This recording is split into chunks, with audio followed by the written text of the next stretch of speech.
कौन है आप? क्या चाहते हैं? बाप रे, कोई औरत इस तरह अपने पति से बात नहीं करती। लो देख लो, अच्छी तरह से मुझे देख लो। मुझे ना पहचान कर तुम्हें क्या कोई खास सहूलियत होगी? इधर बड़े ठाठ है तुम्हारे। आप क्या कह रहे हैं? मेरी समझ में कुछ नहीं आता।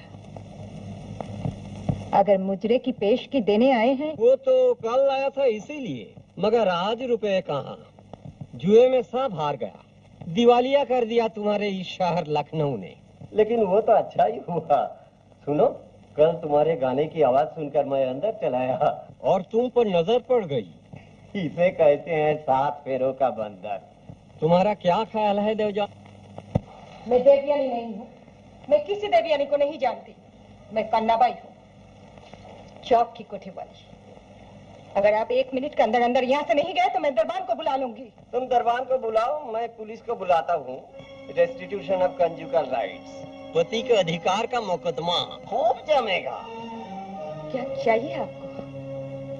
क्या पाकर आप मुझे छुटकारा देंगे? अरे इस दुनिया में किसको किससे छुटकारा मिल सकता है, और फिर ये तो है जन्म जन्म के बंधन। मगर खैर, जब पूछती हो तो 1000 रुपया दे दो।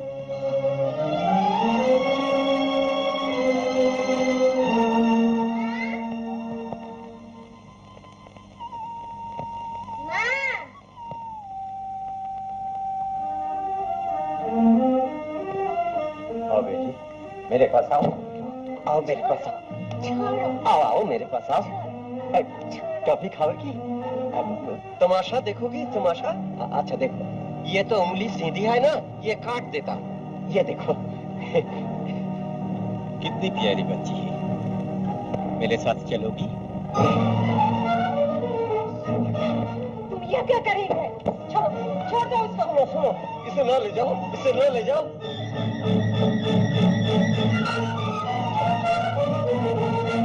नहीं।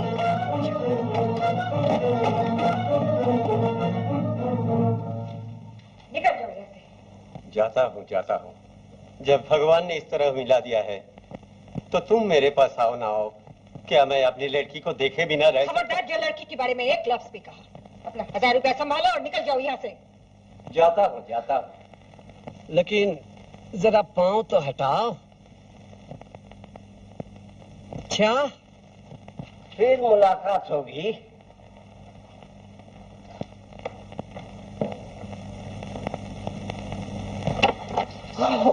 हो मेरी लड़की। क्या हुआ बेटी? क्या हुआ पन्ना?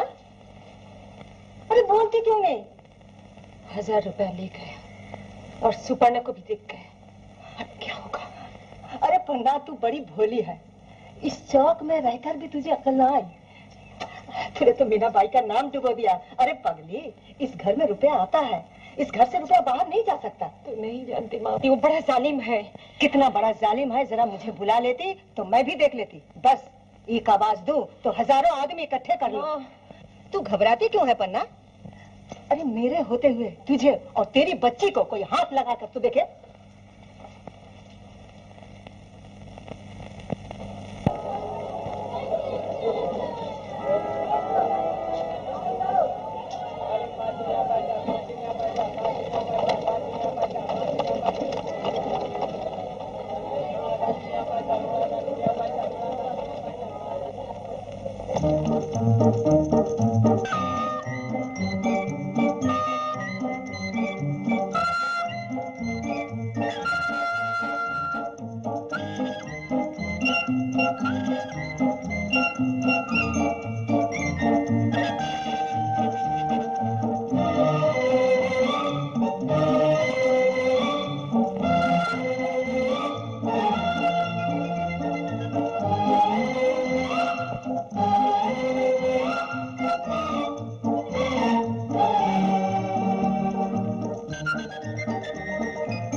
को ले लेके जा।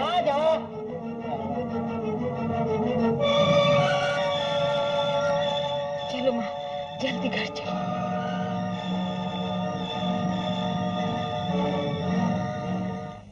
नीच होकर भी कहाँ तक वो नीचे उतर सकता है ये आप नहीं जानते डॉक्टर साहब, मैं जानती हूँ। कल सब कुछ कर सकता है, सब कुछ। मैंने सब जुल्म सहे हैं उसके, मगर मैं ये जुल्म नहीं सह सकती। मैं अपनी बच्ची को किसी तरह उसके हाथ में नहीं दे सकती।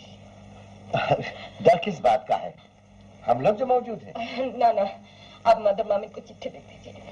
मदर मामिन? हाँ, उस दिन आपने कहा था ना कलकत्ता में मदर मामिन का स्कूल है। आप चिट्ठी लिख दीजिए, मैं आज ही कलकत्ते चले जाऊंगी। लिखे देता हूँ, आज ही लिखे देता हूँ, लेकिन मदर मामिन के जवाब का इंतजार तो करना पड़ेगा। पता नहीं कॉन्वेंट में सीट है या नहीं, वो नई लड़की लेंगे या नहीं, सब मालूम करना होगा। और फिर नहीं डॉक्टर साहब, आप चिट्ठी लिख दीजिए। माँ, डॉक्टर साहब को समझा दो ना। अब मैं 1 मिनट के लिए यहाँ नहीं रहूंगी। नहीं माँ, आपकी चिट्ठी लेकर खुद मदर मामिन के पास जाऊंगी और अपनी ममता की झोली फैलाकर उनसे कहूंगी, मेरी बच्ची को आसरा दीजिए।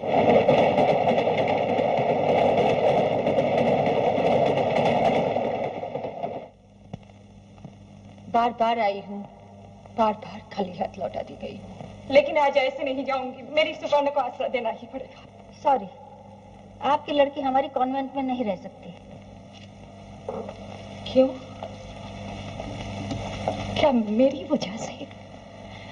क्या आपने ये स्कूल सिर्फ किस्मत वालों के लिए खोल रखा है? तो फिर मेरी जैसे अभागिनों के बच्चे कहाँ जाएंगे? कौन सा दरवाजा ढूंढे जहां उनको ज्ञान की रोशनी मिल सके? मदर मामिन, मुझे बताइए, आखिर अब क्यों नहीं मेरी बच्ची को लेना चाहती? क्यों? मुझे माफ कर दीजिए, मैं अपने आप में नहीं हूँ। क्या कहना चाहती थी, क्या कह गई? बस मुझे एक मौका और दीजिए, मेरी विपदा सुन लीजिए। इसके बाद भी अगर आपका यही फैसला होगा तो मैं एक लफ्ज भी नहीं बोलूंगी। चुपचाप अपनी बदनजरी को समेटकर आपके दरवाजे से चले जाऊंगी। मदर मामिन, हमेशा से मैं पन्नाबाई नहीं थी, मैं देवियानी थी, अपने माँ बाप की लाडली और इकलौती। बचपन में माँ मर गई, मगर बाप के प्यार ने उसने अपने को भी अपनी मोहब्बत से भर दिया। हम कितने करीब हैं ये भी कभी जानने नहीं दिया। मैं बहुत खुश थी अपने आप में, पिताजी के प्यार में, मनीष के अगाध प्रेम में। पिताजी को मालूम था, वो आशीर्वाद भी दे चुके थे, मगर ठीक उन्हीं दिनों मनीष को बैरिस्ट्री पास करने के लिए विलायत जाना पड़ा।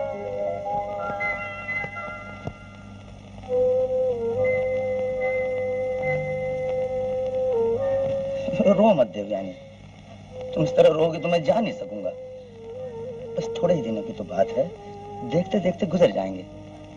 थोड़े दिन नहीं मनीष, 3 साल बाद तुम लौटोगे, लेकिन मैं तो कल से बिल्कुल अकेली हो जाऊंगी। मैं समझता हूँ देवयानी, लेकिन और कोई उपाय नहीं। बस तुम इतना समझ लो कि मैं हर वक्त तुम्हारे पास हूँ, हर वक्त। ऐसा करोगी ना? और एक काम करोगी देवयानी, मेरी माँ की तबीयत इन दिनों ठीक नहीं रहती, कभी कभी तुम जाके उनसे मिल लिया करना। और अगर भगवान न करे तुम्हें किसी बात की तकलीफ हो तो कोई संकोच न करना, सीधी मेरी माँ के पास चली जाना, समझे? चिट्ठी कब लिखोगे? एक तो मैंने लिख ली है, वो बम्बई से डालूंगा। फिर लिखूंगा जहाज पर से, फिर एडन से, फिर मार्शल से, और फिर लंदन पहुंचकर।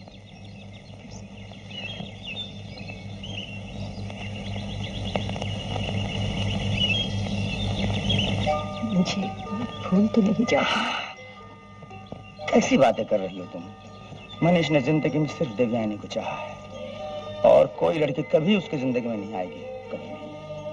मैं तुम्हारे पास रहूं या न रहूं देवयानी, तुम्हारी याद हमेशा मेरे दिल में रहेगी। देवयानी, एक बार फिर तो कहो, रहें न रहें हम, मैं क्या करेंगे, बन के कली, बन के सबा, आ गए वफा में। मैंने सोचा था हमारी ये जुदाई भी थोड़े ही समय के लिए है।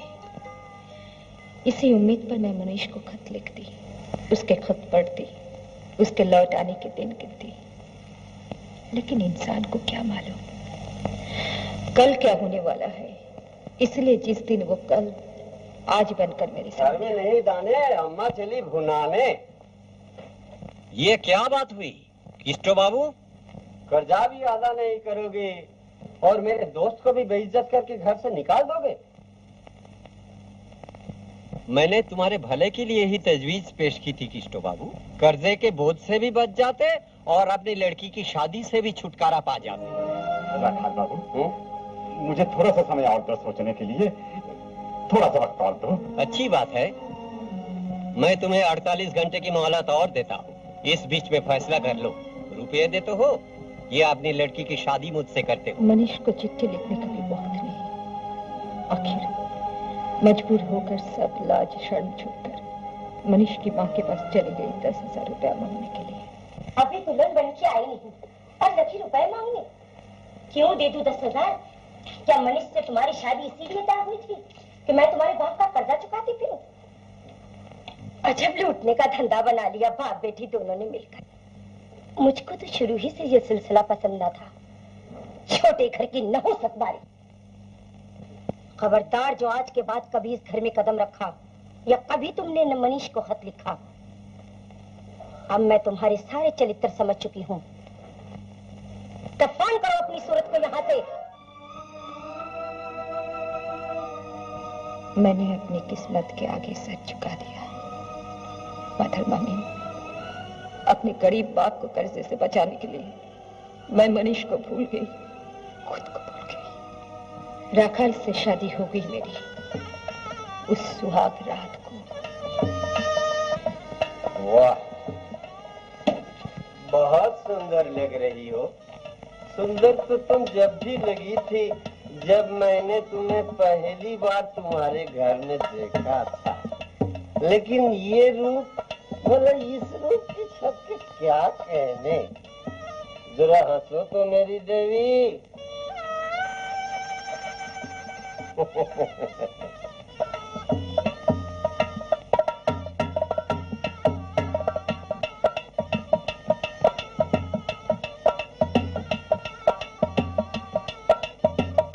कल शनिचर है, रेस होगी। तुम्हारी लक ट्राई करना चाहता हूँ। उंगली रख दो इस पर। जिस घोड़े पर उंगली रख दोगी उसी को खेल जाऊंगा, कसम काली माई की। उंगली रखो ना, हाथ बढ़ाओ। देखो, जिद करूंगी तो मैं भी जबरदस्ती करूंगा। हाथ बढ़ाओ।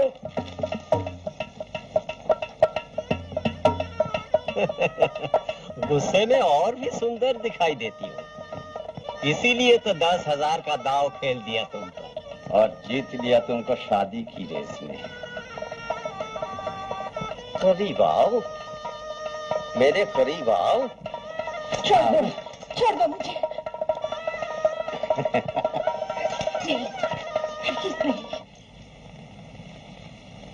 मेरा ठीक ही अंदाजा था तुम्हारे बारे में।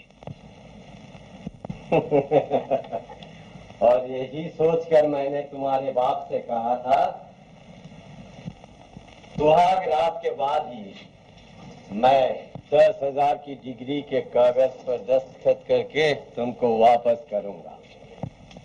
देख रही हो?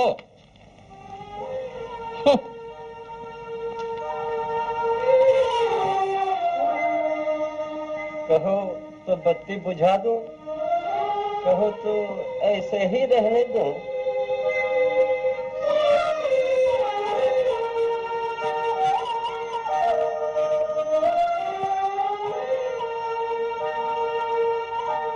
ये है पहली रात की कहानी। उसके बाद जो भी रात आई, पहली से ज्यादा गाली आई, पहली से ज्यादा भयानक आई। फिर भी 1 महीने बाद जब मैं बाप के सामने जा खड़ी हुई तो मेरे मन में कोई दुखता नहीं थी और तकदीर के सिवा किसी को दोष देने को मेरे पास कुछ नहीं था।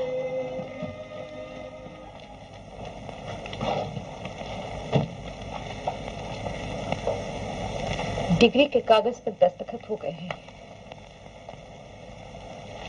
क्या एक दिन भी नहीं ठहरोगी बेटी?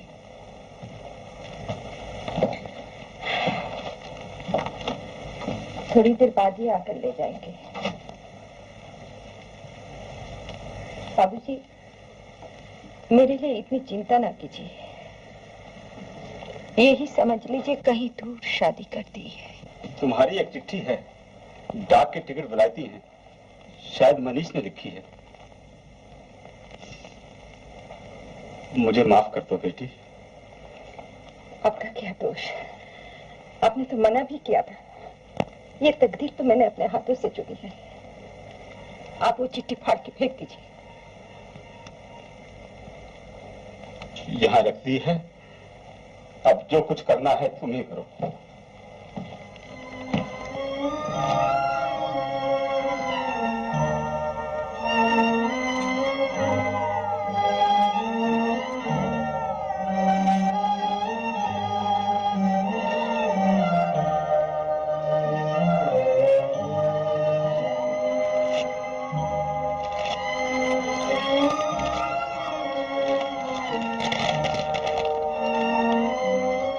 देवयानी, अभी अभी मैंने तुम्हें सपने में देखा। तुम एक दुल्हन की तरह सजी थी। तुम्हारी आंखें मेरी आंखों में डूबी हुई थी और तुम्हारे सांस की महक मेरे होठों से उलझी हुई थी। बस 1 और साल देवयानी, मैं लौट आऊंगा, हमारी शादी होगी, हमारा घर होगा, हमारा सुखी जीवन होगा। मैं उसी दिन की उम्मीद में जी रहा हूं। तुम भी मेरा इंतजार करना। तुम्हारा मनीष। रखाल बाबू आए हैं। हाँ? कब तक तकदीर से लड़ती।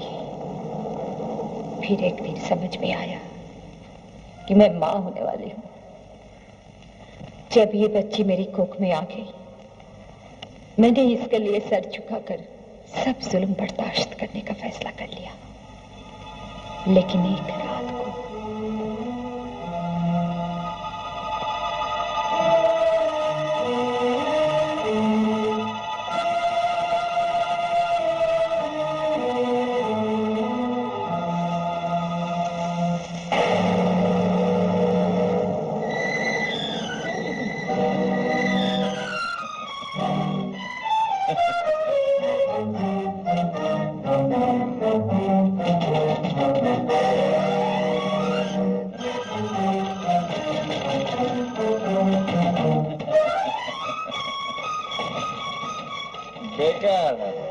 बाहर तुम्हारा पति ही पैरा दे रहा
यही रात को महफिल जमती है, गाना बजाना होता है।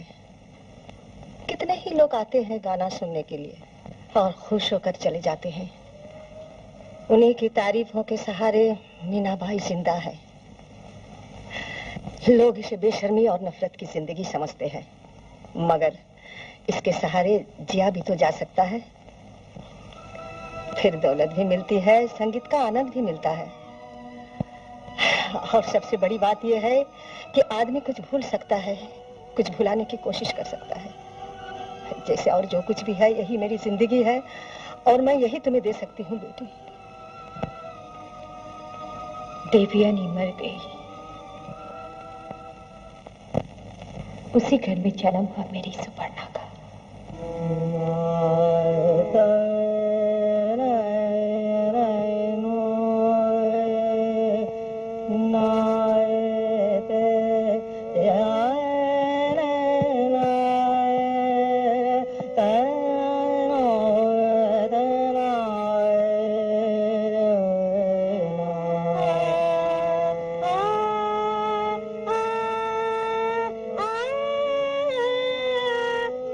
ऐसा नहीं बेटी, ठीक से बोलो।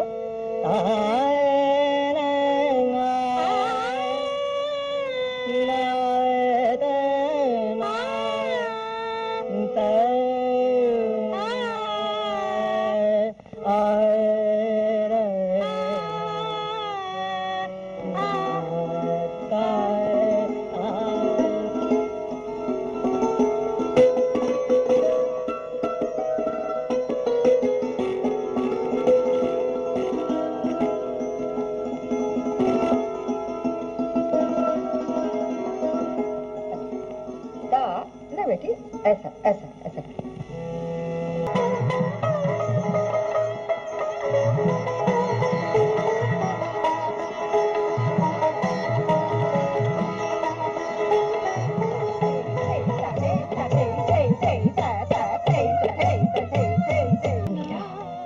दौलत भी मिली। सोचा था इसी तरह सुपर्णा को लेकर जिंदगी के दिन कट जाएंगे, लेकिन फिर मेरी जिंदगी के बीते हुए भयानक दिन मेरे सामने आ गए। उन दिनों की काली तारीख सारी मेरी बच्ची के चेहरे पर छा जला जाते हैं। अब आप ही बताइए मदर मोमिन, मैं क्या करूं, किसके पास जाऊं? इस बच्ची को इसके बच्चेलन बाप से बचाना चाहती हूँ, अपने आप से बचाना चाहती हूँ, इसीलिए बार बार आपके पास आती हूँ। मुझे निराश न कीजिए।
एक बात बताओगे, जब यहाँ के लोग इसके बारे में जानेंगे तब मैं... मुझ पर विश्वास कीजिए, इस पवित्र जगह पर खड़ी होकर मैं कसम खाती हूँ, अपनी बेटी को आपके हवाले करके मैं कभी उसकी खोज खबर न लूंगी। मैं अपने आप को हमेशा के लिए उसकी जिंदगी से हटा लूंगी। इसके लिए मैं कोई भी कीमत अदा करने को तैयार हूँ। जिस तरह देवयानी मर गई, उसी तरह पन्नाबाई भी मर जाएगी। लेकिन मेरी सुपर्णा सर ऊंचा किए जिंदा रहेगी। बस यही मेरी ख्वाहिश है।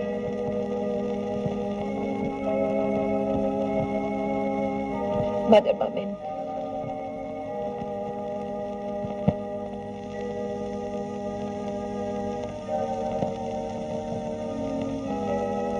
फिक्र न करो बेटी, मैं तुम्हारे बच्चे को कॉन्वेंट में दाखिल करती हूँ।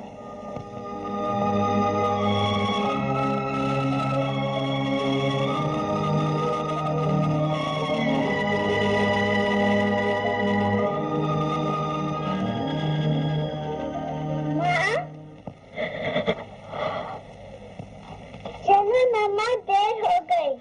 चलते हो बेटी, चलते हो।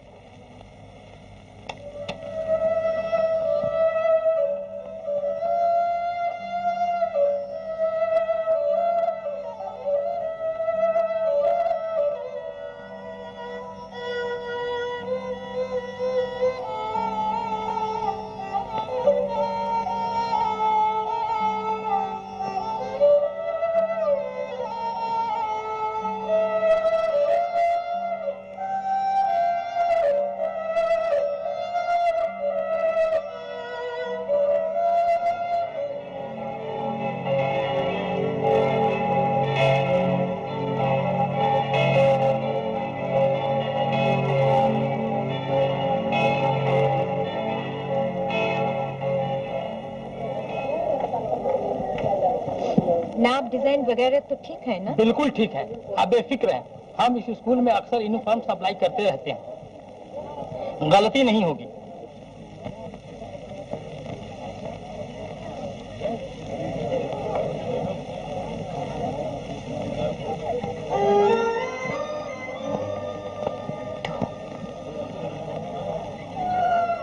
पहचान लिया तुमने?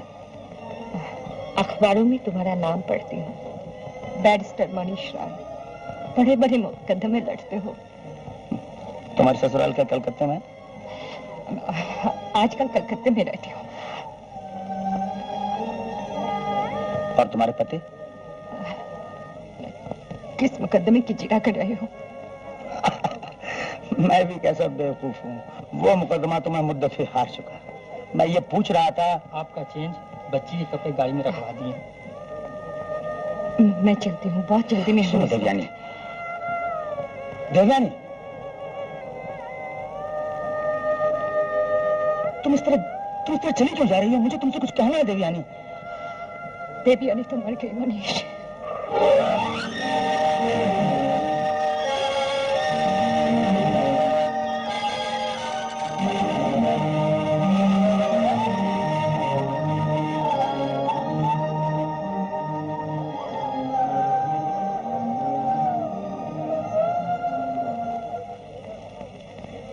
इस तरह क्या देख रहे हो मेरी तरफ? देख रहा हूँ कि जो कुछ अभी मैंने देखा वो ख्वाब था, सच। क्या देखा तुमने? मैंने देखा कि एक आदमी जिसका नाम मुनीश राय है, जिसका नाम कलकत्ता हाई कोर्ट की बार में सन्यासी मशहूर है, एक डिपार्टमेंटल स्टोर में एक औरत से बात कर रहा है। तो क्या हुआ? होना क्या है, बैरिस्टर मुनीश राय, बाजारी औरत, ये डिपार्टमेंट। क्या फालतू बकवास कर रहे हो? वो एक शरीफ औरत है, मैं उसे बचपन से जानता हूँ। उसका नाम है Devyani. My dear sir, she is Pannabai. वो पन्नाबाई है, लखनऊ की मशहूर तवाइफ। ये किसने कह दिया तुमसे? जो कुछ भी कहता हूँ उसका सबूत दे सकता हूँ। सबूत? हाँ, आओ मेरे साथ, आओ।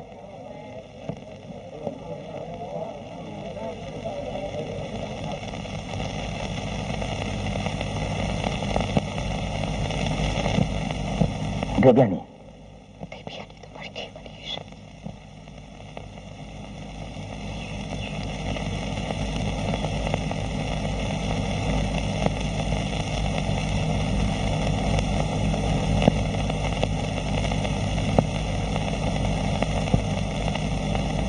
देवयानी, अभी अभी मैंने तुम्हें सपने में देखा।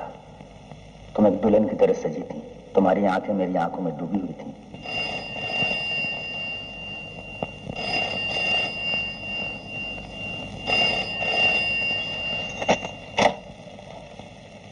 हेलो, कौन? शो? ससरामपुर के कुमार बहादुर, लखनऊ में? हाँ हाँ हाँ, मगर मुझे माफ कीजिए, आज भर मैंने मुजरे में जाना छोड़ दिया है। नहीं नहीं, भूली तो नहीं। अच्छा अच्छा, थोड़ी देर के लिए आ जाऊंगी। हाँ।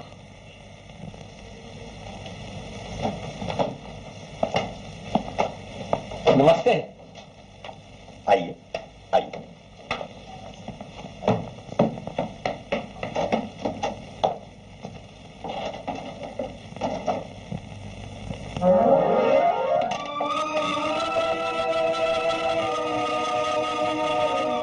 कुमार बहादुर साहब की माँ, आइए तशरीफ लाइए।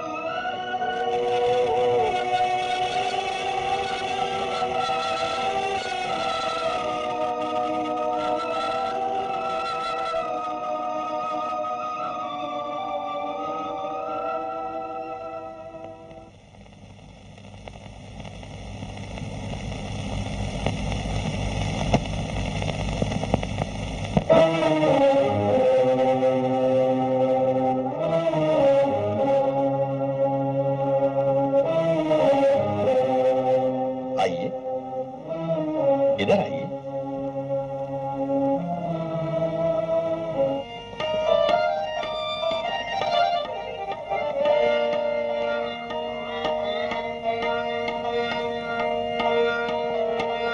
तशरीफ रखिए। ससरामपुर के कुमार बहादुर, क्या इस पर्दे के पीछे छुपकर मेरा गाना सुनेंगे? क्यों? हाँ बोलो, और सबूत चाहिए? नहीं, तुमने ठीक कहा था, ये पन्ना बाई है। जिस देवयानी को मैं जानता था वो सचमुच मर चुके। ये तो कोई बागाई औरत है। अरे भाई, ये बाई जी बहुत अच्छा गाती हैं। गाती होंगी, लेकिन मैं इनका मुजरा नहीं सुनना चाहता। रुपए देकर इन्हें लौटा दो, जाओ।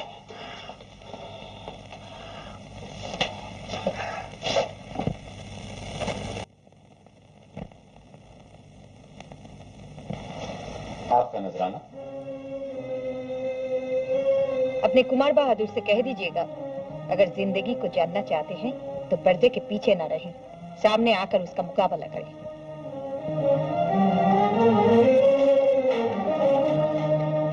हेलो।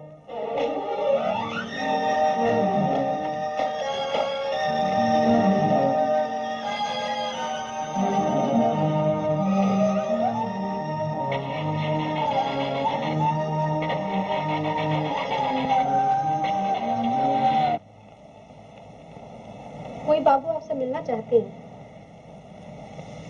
मेरी तबीयत ठीक नहीं है, आज किसी से नहीं मिलूंगी। लेकिन वो तो जाना ही नहीं चाहती।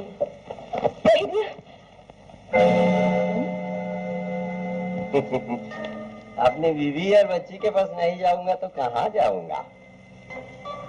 तुम जाओ, हम मियाँ बीवी कुछ बातचीत करेंगे। जाओ जाओ जाओ जाओ।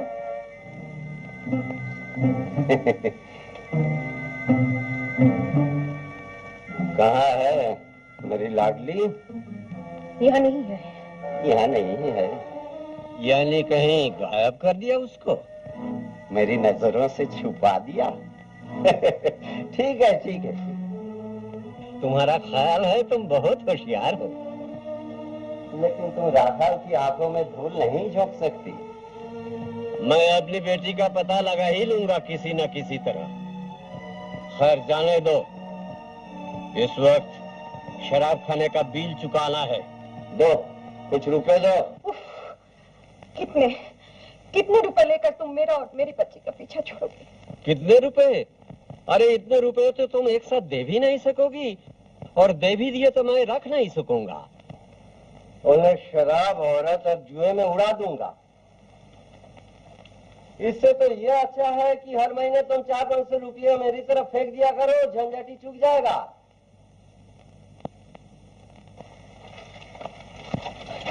लो, और हर महीने आके दरबार से रुपया ले जाया करो।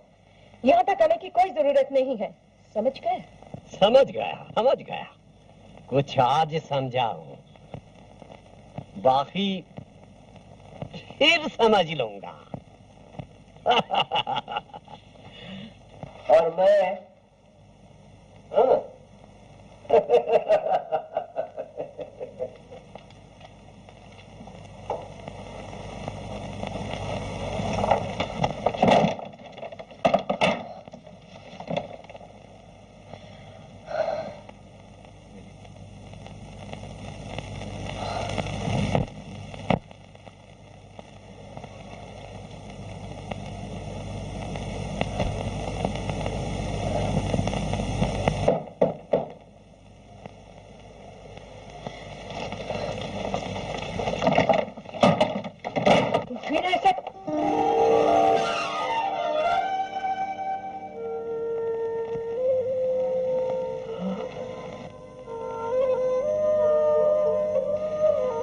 तुमसे कुछ पूछना था।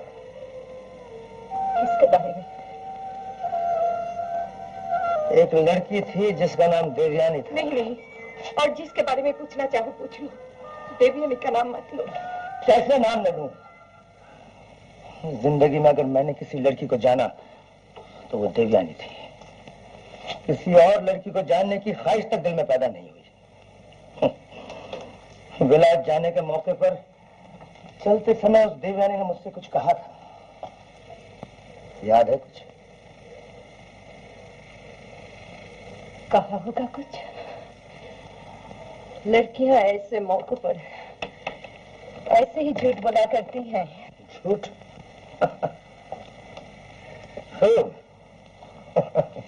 मनीष, क्या? जिस दिन मालूम हुआ कर्जे का बोझा सर पर लेकर पिताजी का हाथ पकड़कर दर दर की ठोकरें खानी पड़ेगी, उस दिन तुम्हारे ही बारे में सोचा था और तुम्हारी ही बात याद करके लाज शर्म छोड़कर तुम्हारी माँ के पास चली गई थी मदद मांगने के लिए। माँ?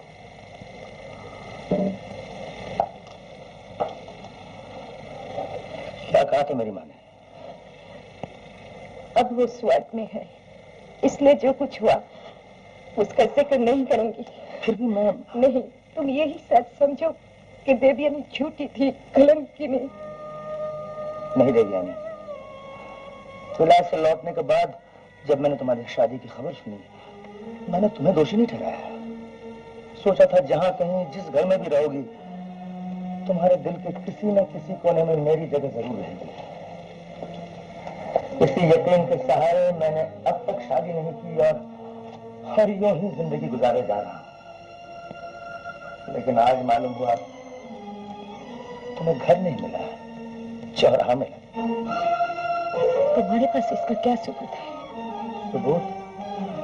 जिस घर में तुम रहती हो, जिस हाल में तुम रहती हो, आज जिस रूप में लोग तुम्हें देखते हैं, इससे बढ़कर तुम्हें क्या सबूत चाहिए? देवयानी, क्या तवायफ बनने के सिवाय तुम्हारे लिए और कोई रास्ता नहीं था? इस वक्त क्या वजह है? क्यों? बाकी रात आज तुम्हें इस बाई जी के घर पर गुजारनी होगी। किस लिए?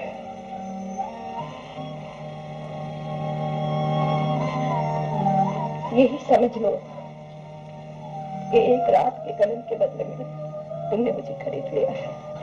जब आ ही गए हो तो मेरी सब बातें सुनकर ही जाओ और हमेशा के लिए रुखसत कर दो अपनी जिंदगी से।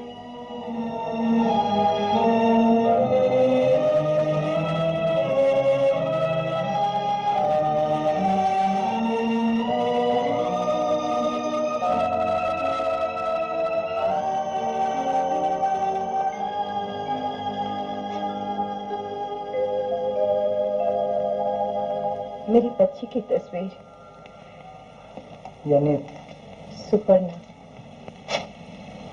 इस दुनिया में मेरा सब कुछ। बैठो मनीष।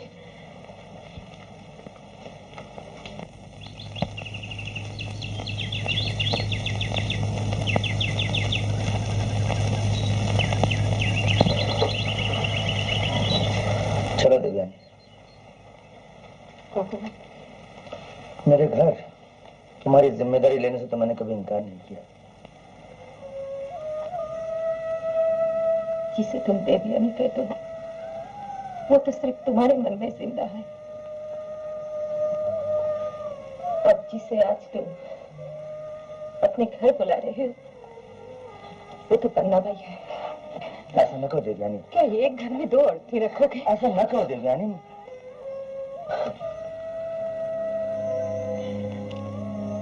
मेरी जिंदगी तो बर्बाद हो चुकी, फिर तुम्हारी जिंदगी बर्बाद क्यों करूं? नहीं देवयानी नहीं, तुमसे जो कुछ भी हो गया हो, आज तुम जो कुछ भी हो, मेरे लिए तुम नहीं देवयानी हो।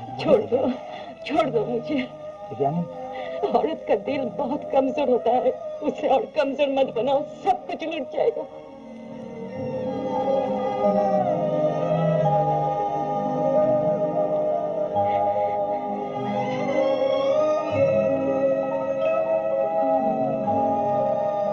मनीष,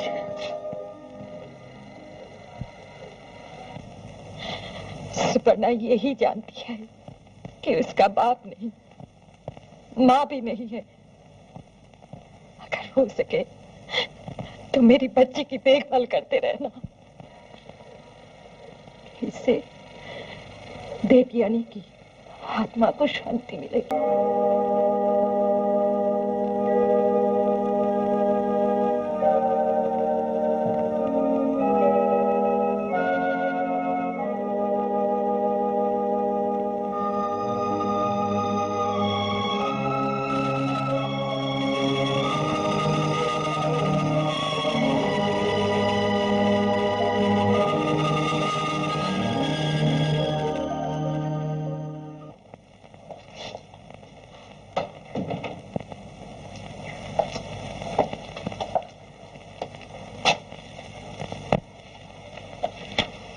ये लो, कोर्ट में रजिस्टर भी हो गई।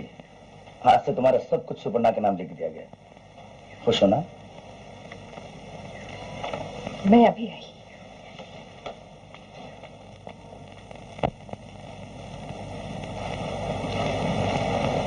मेरी सुपर्णा की रक्षा करो भगवान, उसके सारे दुख मुझे दे दो।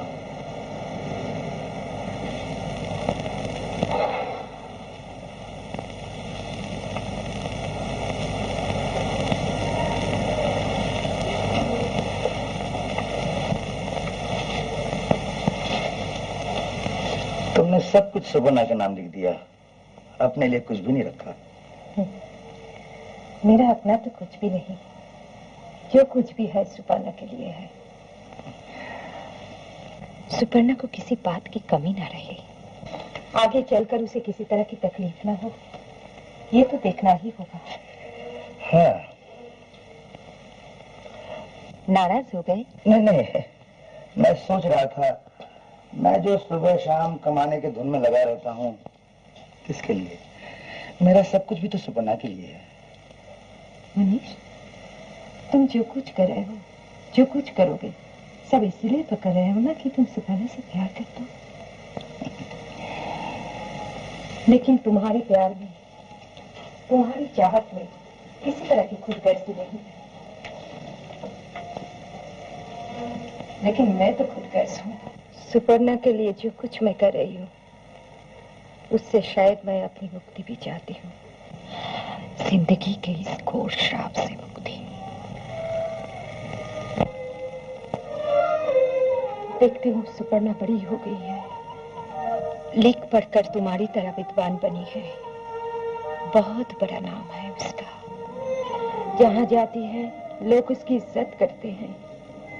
इज्जत, शोहरत, दौलत, सब कुछ मेरी बेटी को हासिल है।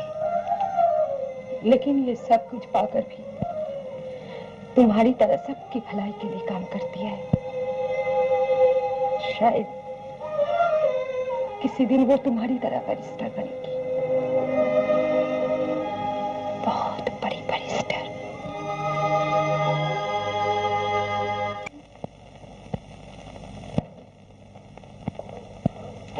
अरे कांति बाबू, मेरा कल 3 साल से मुलाकात नहीं हुई। बैठिए बैठिए। कहाँ थे 3 माह तक? अरे क्या बताऊं, अजीब मुसीबत में गिरफ्तार रहा। क्या हुआ? वो मेरा बेटा क्या हुआ आपका बेटा? खो गया था ना। सच? 3 साल के बाद मिला है। चलो अच्छा हुआ मिल तो गया। अच्छा क्या हुआ, समझो कि मिलकर भी खो गया। वो कैसे? वो खिदिरपुर बैंक रबरी केस तो तुम्हें याद ही होगा। अरे वो 3 साल पहले एक आदमी पिस्तौल दिखाकर 2 लाख रुपए लेकर भाग गया था। हाँ। वही मेरा बेटा। ये क्या कर रहे हैं आप? हाँ, बाहर बैठा है। अपना पाप मेरे सामने तो कबूलता नहीं, लेकिन माँ के सामने कबूल चुका है। तो उससे बात करो, तुम्हें मदद कर सकते हो इस वक्त। कांति बाबू, क्या कर सकता हूँ नहीं कर सकता हूँ ये तो देखना पड़ेगा। इतने देखो भाई, मैं तो उसे तुम्हारे शरण में लाया हूँ। अच्छी बात है, ले आइए उसे अंदर। अच्छा। Hello.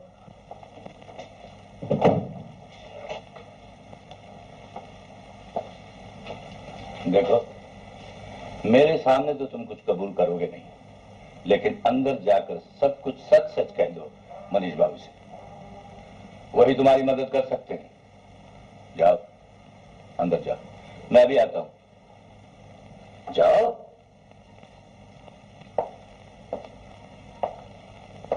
This is your last chance my boy.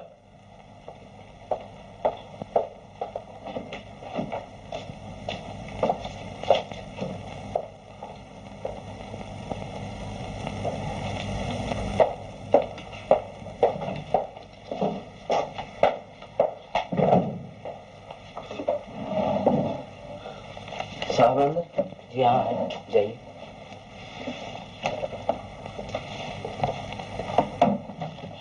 जी हाँ, मैंने नोट कर लिया है। May come in sir? Alright, bye bye. तो तुम हो? जी।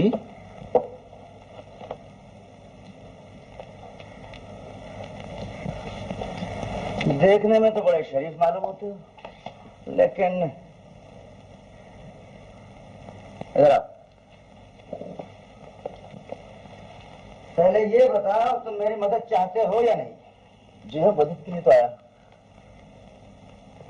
बैठो। तो फिर वादा करो कि सच कहोगे। जी हाँ, सच कहूंगा। मुझसे कोई बात छुपाओगे नहीं? जी नहीं। जो मैं कहूंगा वही करोगे?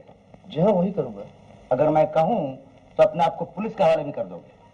जी, पुलिस। अगर मैं यही चाहूं? अगर आप ठीक समझते हैं तो कर दूंगा। गुड। अब ये बताओ, उस डाके में तुम्हारे साथ कौन कौन शामिल थे? डाका? खिदिरपुर बैंक रॉबरी, मुझे सब कुछ मालूम हो गया। तुम्हारे पिताजी ने अभी अभी मुझे सब कुछ बता दिया। मिस्टर रॉय, आपको जरूर कोई गलतफहमी हुई है। कैसी गलतफहमी? आप ये खत पढ़ लीजिए, आपको मेरे बारे में सब पता चल जाएगा। श्री चरणों में प्रणाम। काकू चिट्ठी इंद्रनील के हाथ भेज रही हूँ। मुझसे 1 वर्ष पहले यहाँ आया था, बैरिस्टर में बहुत अच्छी पोजीशन आई इसकी। मुझे पढ़ाने के लिए 1 वर्ष रुका रहा, तुम्हारे पास भेज रही हूँ, जूनियर बना लेना। यानी कांतिलाल तुम्हारा बाप नहीं? जी नहीं, मेरे पिताजी को मरे हुए तो 20 साल हो गए। अरे क्या नाम है तुम्हारा? आपने खत नहीं पढ़ा? इंद्रनील। हाँ, इंद्रनील। वाकई गलत फहमी हो गई, पर मैंने तुमसे कहा था तुम शरीफ नजर आते हो। जिसे डाकू समझा वो बैरिस्टर निकला। आपने कुछ कहने का मौका नहीं दिया। Very sorry, very happy to meet you. Thank you sir. क्या नाम? इंद्रनील। तुम तो हो ही बावले। जो कोई तुम्हारे पास आता है उसे तुम मुजरिम समझ बैठते हो। हर वक्त एक ही धुन सवार रहती है तुम पर। जाने उस बेचारे ने क्या समझा होगा? उसने समझा? अब कितनी बार पढ़ोगी इस चिट्ठी को? इसे लेकर 108 हुई। 108? 3 साल में तुम्हें सुपर्णा की 108 चिट्ठियां मिली। ये भी गिन रखी तुमने? माला के मनकू की तरह। कैसी अनोखी पूजा है तुम्हारी। अब तो इसी में दिल लगता है। जब से सीने का दर्द बढ़ गया है, गाना ही बंद कर दिया है। डॉक्टर सेन ने मना कर दिया है। देवयानी, इस बारे में मैं तुमसे कुछ कहना चाहता हूँ। तुम डॉक्टर सेन की दवा बराबर खा नहीं रही हो। जिरा कर रहे हो शायद? हाँ समझ लो जिरा कर रहा हूँ। हाँ या ना में जवाब दो। वाह, कभी कभी खाती तो हूँ। कभी कभी इसका मतलब तुम बराबर नहीं खा रही हो, वक्त पर भी नहीं खा रही हो। आया आया। चिल्लाते क्यों हो? अच्छा अच्छा, अब वक्त से खाऊंगी। मनीष, लड़का क्या देखने में बहुत सुंदर है। क्वाइट स्मार्ट एंड हैंडसम, नीबूतला के चौधरी खानदान से है। मैंने उसे अपना जूनियर बना लिया, कल से काम करेगा। सुपर्णा की चिट्ठी अच्छी तरह पढ़ी? पूरा 1 साल उसे पढ़ाने के लिए विलायत में बैठा रहा। बैठा क्यों नहीं रहता? कहता सुपर्णा ऐसी लायक स्टूडेंट। तुम हंस क्यों रही हो? ऐसे ही, भरोसा करने की हिम्मत नहीं होती। किस बात का? अच्छी बात है, मैं चलता हूँ। तुम बैठी बैठी सपने देखा करो। देवयानी, मैंने सुपर्णा को लिख दिया है कि रिजल्ट निकलते ही फौरन चले आए, 1 दिन की भी देर न करे। अभी सोन में अकेले जी नहीं लगता। मेरा मतलब था कि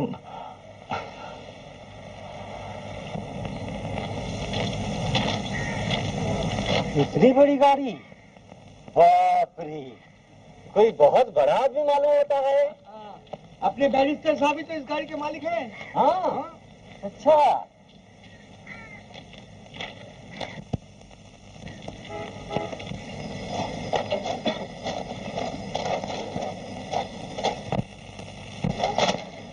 नमस्ते बैरिस्टर साहब।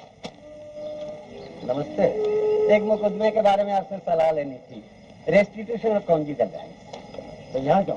घर पर आइए। जी, आपके मकान पर तो आपसे मुलाकात होना ही पाती, इसलिए यहीं आपसे अपॉइंटमेंट करने चला आया। मेरा नाम राखाल है। मैं जानता हूँ। और मैं हूँ। आप क्या हैं वो भी जानता हूँ। आप एक आवारा तबीयत इंसान हैं। आपको सलाह देकर मैं अपने पेशे की तौहीन नहीं करना चाहता।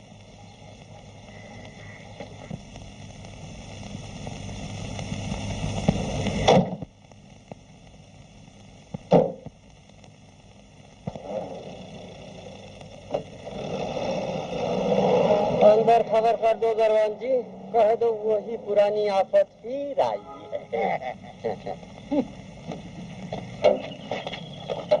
नील, तुम जरा जजमेंट की कॉपी पढ़ के एक समरी तैयार कर रखो। लेकिन सर, अपील की म्याद तो खत्म होने को है। तो एक दूसरी डेट मांगनी पड़ेगी। मिस्टर जैन, आपकी डेट कब है? कल। कल तो आपको दूसरी डेट ले लीजिए, मैं कल अटेंड नहीं कर सकूंगा। लेकिन मिस्टर नहीं, मैं 2-4 दिन कोर्ट जाऊंगा ही नहीं। रामचरण, अरे ड्राइवर को बोलना गाड़ी निकाल दें। आप मुझे दूसरी डेट ले लीजिए, मैं जा रहा हूँ। इंद्रनील, कल सुपर्णा आ रही है। मैं जरा चलता हूँ। मिस्टर इंद्रनील, आप तो कम से कम कोर्ट में आ रहे हैं ना? जी, मैं कल तो मैं ऐसी कोर्ट में जा रहा हूँ जिसकी डेट टल नहीं सकती। सॉरी। जानती हो, अभी केबलग्राम मिला है, कल बिटिया आ रही है। कल आ रही है? कल ही? हाँ, क्या ख्याल है तुम्हारा? एयरपोर्ट पर चलोगी कल 9:45 पर सुबह? चलूंगी, हो जाए मुलाकात। तुम क्या कहते हो? हाँ तो चलो ना। क्यों? नहीं मनीष, इतने दिनों के बाद सिर्फ अपने मन की भूख मिटाने के लिए सुपर्णा की जिंदगी बर्बाद कर दूं। देवयानी, मैं सोच रहा था सुपर्णा बड़ी हो गई है, उसे जिंदगी का मुकाबला करने दो, सब कुछ जानने दो उसे। फिर भी इधर मेरे हार्ट की हालत भी खराब है। डॉक्टर सेन कहते हैं अचानक किसी खुशी या गम से कोई बुरी बात भी हो सकती है। मनीष, तुम ही जाओ, तुम्हारे जाने का मतलब ही है मेरा जाना।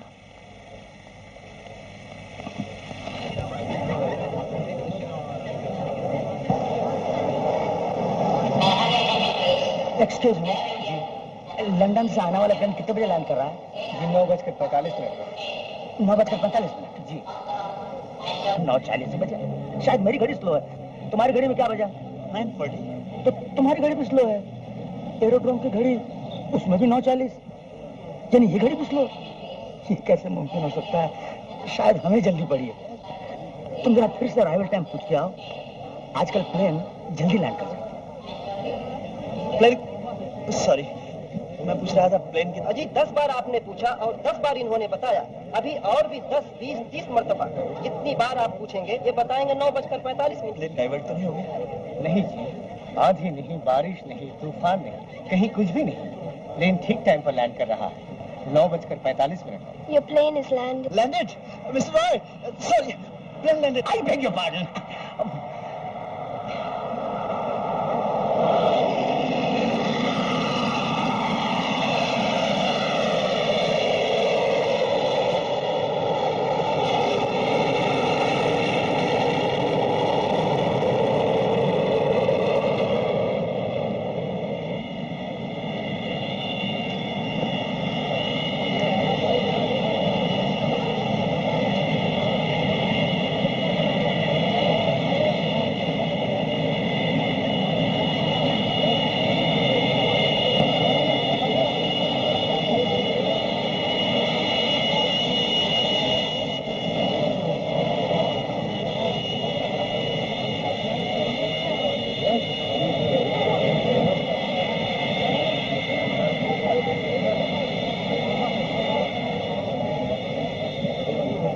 इंद्रनील, तुम जरा यहीं ठहरो, मैं अभी टेलीफोन करके आता हूं।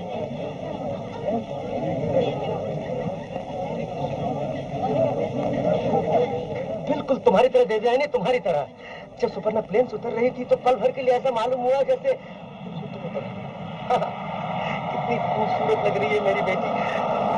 आज तो उसे देख सकती है। बोलो मनीष, बताओ मेरी सुपर्णा कैसी लगती है वो? क्या मनीष सचमुच बड़ी हो गई है? कैसी है उसकी आंखें? बातें कैसी करती है? बोलो बोलो मनीष।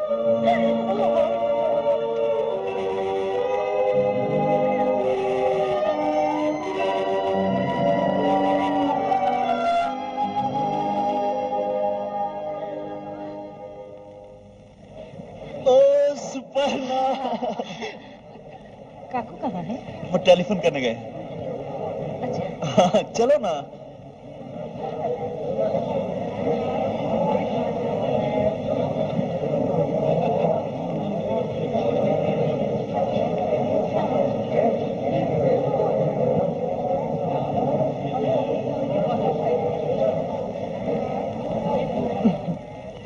पिछले साल मेरे सिटिंग रूम में तुम जब आग के करीब मुंह फुलाकर बैठे थे और सुपर्णा मैं तुम्हें प्यार करता हूँ कहते कहते जब 15 दिन लग गए थे, जब भी मैंने सोचा था कि ऐसा ही एक पाइप स्प्लेंडेड मेरे लिए, आप ही के लिए लाई है।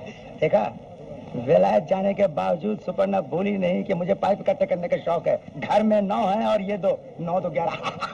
Thank you my dear, thank you. अरे ये क्या करती होगा? चलो। सुबह 6 बजे कप चाय, एक बिस्किट, 7 बजे संतरे का रस, फिर 6 से 7 तक हाथ मुंह धोना, शेव करना, पेपर देखना, 7:10 पर मैसाज, 8:15 पर नाश्ता, साथ में 1 चम्मच कटलीवर ऑयल, 8:50 पर। किस होटल की खाद्य तालिका पढ़ रही हो? राम भरोसे हिंदू होटल? तुम्हारी सेहत की रक्षा के लिए टाइम टेबल बना रही तो हूँ। मेरी सेहत को क्या हुआ? बिल्कुल ठीक है। बिल्कुल नहीं, डॉक्टर बैनर्जी कहते हैं 50 के बाद काम कायदे से करना चाहिए। तो तुमसे किसने कह दिया मेरी उम्र 50 है? मेरी उम्र होगी कोई 49। क्यों मुझसे मलिक? 1 बज गया। एक्सक्यूज मी काकू, लंच का टाइम हो गया। बहुत से केसेस चलो चलो प्लीज, एक ही बचा है। माफ कीजिएगा। सॉरी, समझ लीजिए, ब्रीफ लेते जाइए।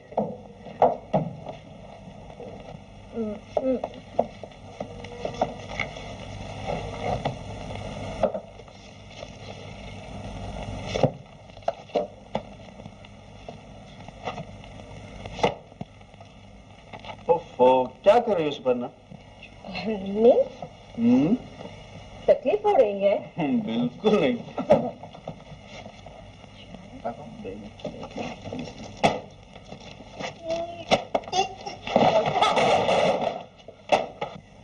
नाकार, बिल्कुल ना कर। जिंदगी भर इस गुड फॉर नथिंग आदमी को लेकर मुझे चलाना पड़ेगा। क्या कहा? काकू काकू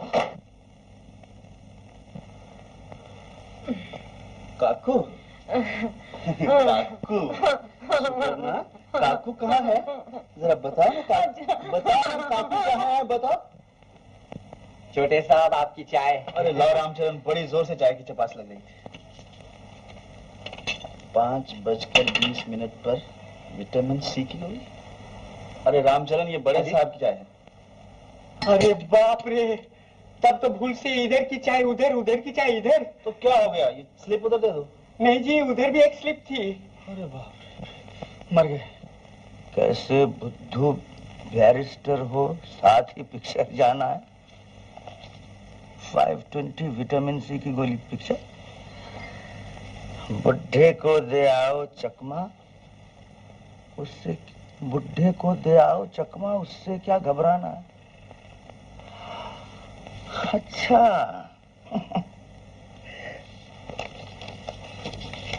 बुढ़े को दे आओ चकमा, उससे क्या घबराना है। तो सर आपकी चाय। चाय आ गई भाई? जी नहीं, आपकी चाय ये है। कोई फर्क क्या है? तुमने मेरी चाय पी ली, मैंने तुम्हारी चाय पी ली। आप जरा हल्की और कम मीठी चाय पीते हैं ना। अच्छी बात है, ले जाओ भाई, तुम्हारी चाय मीठी और गहरी होती है। सुना जी, कहीं बात तो नहीं जा रहा? मुझे तुमसे काम है। जी नहीं, कहीं नहीं जा रहा।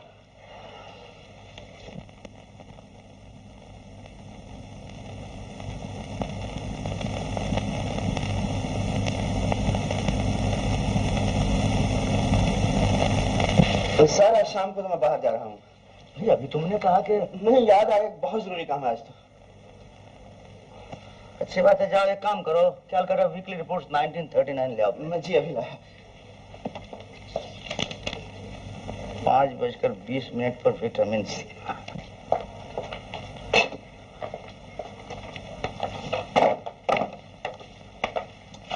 चलो। हाँ? तो बंदी करके अब संभालो। क्यों, क्या हुआ? अच्छा अच्छा अच्छा। रामचरण, मेरी चाय अंदर दे, अंदर की चाय यहाँ ले आए। अब क्या होगा? मुझे क्या मालूम? तुम्हें नहीं मालूम तो मुझे भी नहीं मालूम। सुपर्णा प्लीज देखो, कुछ न करो ना, नहीं तो कुछ गड़बड़ हो जाएगी। ठीक है। क्या हुआ? आपने स्लिप पढ़ ली? पता नहीं Suparna. God bless you.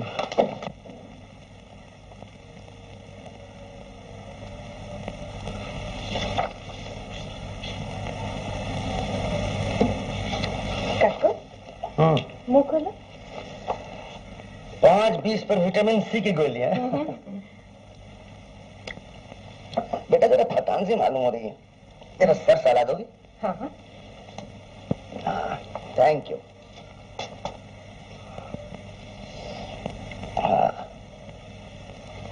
Sir. हाँ ये किताब। हाँ ठीक है, ये ना। तुम जा सकते हो, कल सुबह जल्दी आ जाना।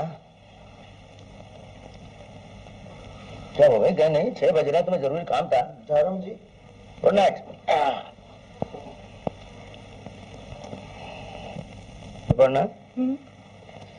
सोमवार को मैंने तुम्हारे एनरोलमेंट का बंदोबस्त कर दिया है, खुश है ना?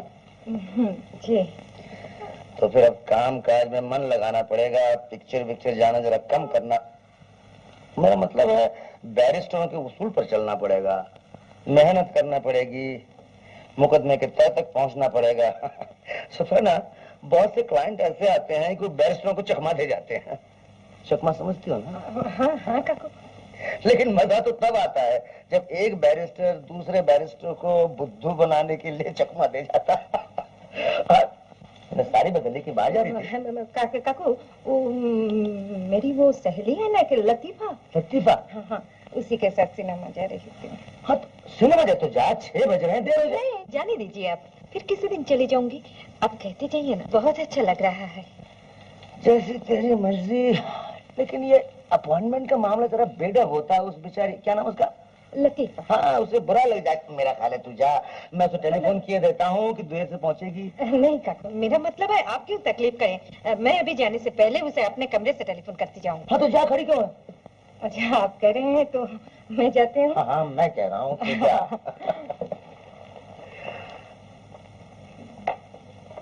रहते हैं, लेकिन जानती हो अब उसने शेरो शायरी भी शुरू कर दी है। अच्छा। हाँ, वो मुझे भी नहीं मालूम था। इंद्रनील की एक चिट्ठी जो उसने लिखी है मेरे हाथ आ गई।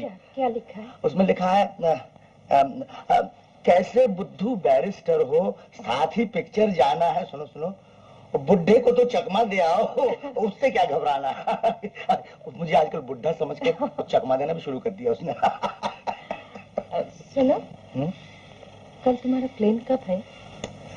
मैं सुबह के प्लेन से दार्जिलिंग नहीं जा रहा हूँ। वहाँ के वकील को मैंने टेलीग्राम भेज दिया है कि अदालत को दरखास्त कर दे मेरा केस जरा देर से ले, इसलिए दोपहर के प्लेन से जाऊंगा। सोच रहा हूँ सुपर्णा को भी साथ लेते चलूं। सुपर्णा को? हाँ, वो इंद्रनील तो बतौर जूनियर के मेरे साथ जा ही रहा है। अगर सुपर्णा भी साथ चलेगी तो क्या ख्याल है तुम्हारा? जो तुम्हारा वही। तो फिर कल साथ ले ही जाऊंगा, तुम फिक्र न करो। बुढ़ा जरूर हो गया हूँ, लेकिन ये मुमकिन नहीं कि कोई मेरी आंखों में धूल झोंक सके। चाहे वो कलकत्ता हो या दार्जिलिंग।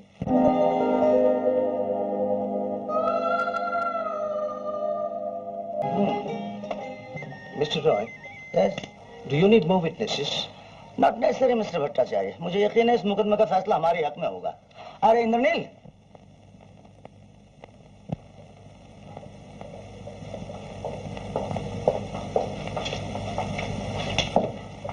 जी?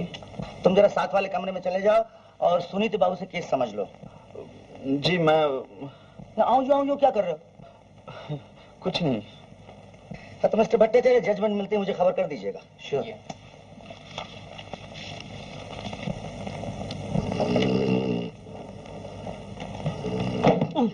नमस्ते। नमस्ते।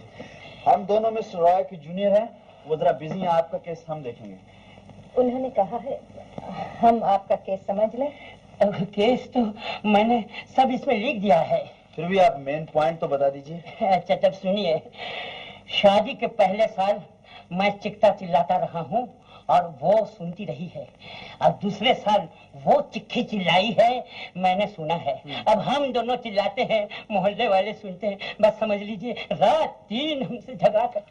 जी, बड़ी बुरी आदत है औरतों में झगड़ा करने की। जी हाँ, पहले शुरू हुआ था मेंटल टॉर्चर, उसके बाद होने लगा फिजिकल टॉर्चर। नतीजा देख लीजिए, सब नोट डाले हैं, ये वेटिंग लिस्ट में है। आपकी उम्र क्या है? 65 बरस। आपकी वाइफ की यानी बीबी की 16 बरस। 16 साल की लड़की 65 साल के मर्द से झगड़ा नहीं करेगी तो क्या प्यार करेगी? आप बिल्कुल सच कहते हैं। औरतें बड़ी फिजूल खर्च होती हैं। तुमको किस औरत का तजुर्बा है? मगर मैं घर में देखता हूँ, मर्द बेचारा घिस घिस कर कमाई करता है और औरत सिर्फ 2 दिन की शॉपिंग में सारा लुटा देती है। सब लुटा देती है? जी हाँ। तो फिर महीने भर का खर्च कैसे चलाती है? उधार लेकर। मगर मेरी बनिए का उधार, कपड़े का उधार, धोबी का उधार। पहले तो पूरी तनख्वाह देता है और फिर महीने के बाद उसका उधार चुकाता है। ये झूठ है। ये सच है। नहीं, ये झूठ मैं है। कहता हूँ सुपर्णा, ये सच है। मेरी भी तो सुनिए। Oh sorry. मैं हर महीने अपनी बीवी को 300 रुपया घर के खर्च के लिए देता हूँ। 300 में मकान का किराया भी शामिल है? जी हाँ, मकान का किराया 100 रुपया है और फिर भी 200 बचते हैं। और वो 200 में एक महीना नहीं चला सकती? जी नहीं। बड़ी फिजूल खर्च है। आपके कितने बच्चे हैं? पहली बीवी से 5, इससे एक भी नहीं। तो 5 बच्चों, एक पति, एक पत्नी, 7 आदमियों के लिए क्या 200 रुपया ज्यादा है? जाइए। इन ग्राउंड्स पर आपको डिवोर्स नहीं मिल सकता। क्यों नहीं मिल सकता? जरूर मिल सकता है। नहीं मिल सकता। कलकत्ता हाई कोर्ट का फैसला। Calcutta high court. ये देखो बॉम्बे हाई कोर्ट का फैसला।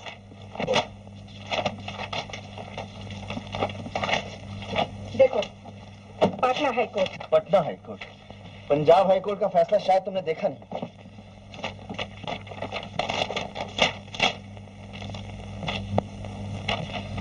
तुम मुझे कितने हाई कोर्ट का फैसला दिखाओगी, मैं तुम्हें सुप्रीम कोर्ट का फैसला दिखाता हूँ। ये गलत है। ये सही है। ये गलत है। मैं कहती हूँ ये सही है। ये गलत है। कॉमन सेंस की बात नहीं आती। क्या होगा तुम्हारे दिमाग को? ये गलत है। ये गलत है, गलत है, गलत है, सही है, गलत है, सही है, गलत है, सही है। तुमने ठीक ही समझा था उसकी चिट्ठी से, लेकिन मैं कुछ नहीं समझ सका।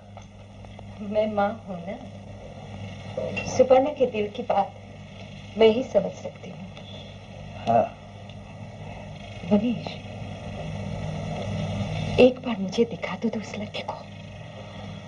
सच? मैं यही चाहता था देवयानी। आओ बैठो।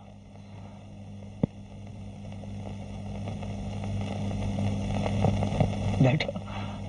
अरे तुम कांप रही हो? डरने की क्या बात है, मैं सब संभालूंगा। बैठो। जानती हो देवयानी, सोमवार को सुपर्णा की एनरोलमेंट है। उस दिन वो पहली बार काम पर जाएगी। मनीष, उस दिन अगर मैं बुझाते आऊं, आशीर्वाद का फूल उसके माथे से छू दोगी? जरूर। हाँ, उस दिन मैं एक पार्टी दे रहा हूँ, अपने खास दोस्तों को बुला रहा हूँ। देवयानी, तुम भी आओगी ना? जी तो बहुत ज्यादा यानी को लालच भी होता है, मगर मैं ना आ सकूंगी। देवयानी, अब मैं तुम्हें इस तरह छुपे छुपे नहीं रहने दूंगा। तुम्हें आना ही पड़ेगा। अगर आप नहीं आए तो मुकदमा खारिज हो जाएगा, इसलिए कर रहा हूँ। आप कागजात मुझे दीजिए। और इंद्रनील जी, आपने मुझे बुलाया है? हाँ इंद्रनील, तुमने दत्त एंड घोष सॉलिसिटर्स का ब्रीफ देख लिया? वो तो कल देखना था ना। वो तो ठीक है, लेकिन आज का काम कल पर उठा रखने से हमेशा पड़ा रह जाता है। मैं अभी ठहरो ठहरो ठहरो ठहरो। मैं कहना चाहता था उसमें एक दिलचस्प नुक्ता है, उस पर भी गौर कर लेते तो अच्छा था। मैं देख लेता हूँ। ठहरो, कहीं जा रहे हो बाहर? जी नहीं, वो जी सुपर्णा जरा घुमा लाने के लिए कह रही थी। अच्छा अच्छा, जरूर जाओ। जी बहुत अच्छा।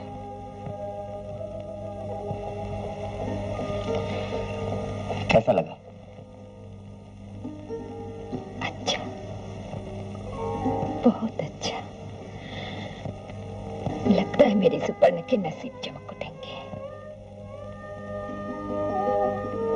आऊंगी मनीष, तुम्हारी पार्टी में जरूर आऊंगी। दूर से उन दोनों को देखकर आशीर्वाद ही दे जाऊंगी। अगर आशीर्वाद देने का हक है मुझे। क्यों नहीं दे भाई? क्यों नहीं? माँ, माँ, क्या है? माँ देखो कौन आया है। सुपर्णा, जुग जुग जियो बेटी, राज रानी बनो। जब जी चाहे मेरे पास चली आया करो। अच्छा तुम बैठो, मैं अभी आई। बैठो।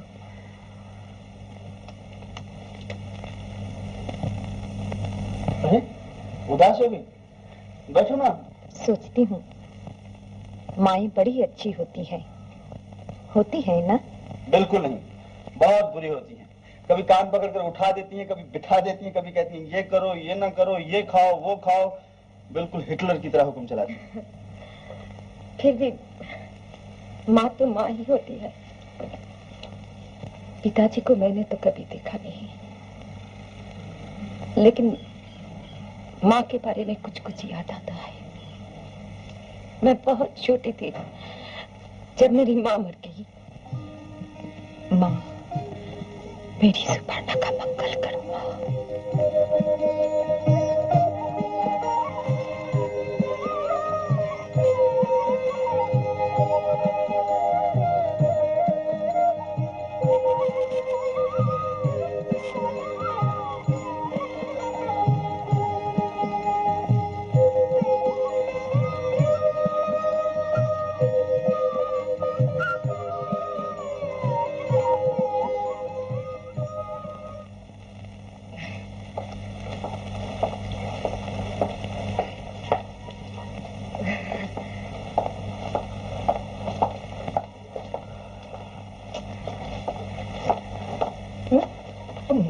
रही हो? वाह, तुम्हारे कहने से मैं नर्वस हो जाऊंगी। नहीं, मेरे कहने से क्यों होगी? मैं तो ये सोच रही थी कि बापू ने नाश्ता नहीं किया और सुबह सुबह ही मैं कहीं चले गए हैं। ओ काकू। ये कैसा दक्षिणेश्वर काली मंदिर चला गया था। इस उम्र में पूजा पाठ अच्छा लगता है। लो ये लो। ननिल, तुम सुपर्णा को लेकर हाईकोर्ट पहुंच जाओ और मैं कपड़े बदल के आता हूँ। इसे हमारा दो। सुपर्णा, हाँ? आज मैं तुम्हें पहनाऊंगा।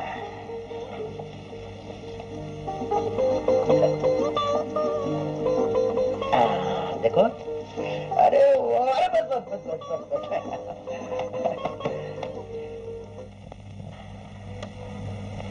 I, Suparna Roy, do sincerely promise and solemnly affirm that I will be faithful and bear true allegiance to India and to the Constitution of India as by law established.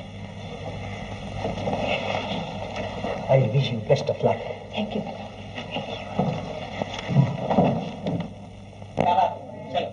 नहीं, 50 रुपया और लूंगा। वो क्यों? 50 तो तुम ले चुके हो। झूठी गवाही देने के लिए 50 बहुत कम है। अगर पकड़ा गया तो प्रेमो, जो 50 तुम और लियो, मैं यही रुकता हूँ। दस्तखत करते वक्त मुंह लाल हो गया था, पसीना आने लगा था, दांत बजने लगे थे। ये नर्वस हो गई थी। जिंदगी में इतना बड़ा दिन क्या रोज रोज आता है? नर्वस क्यों न होते? अब फिर भी नर्वस होने की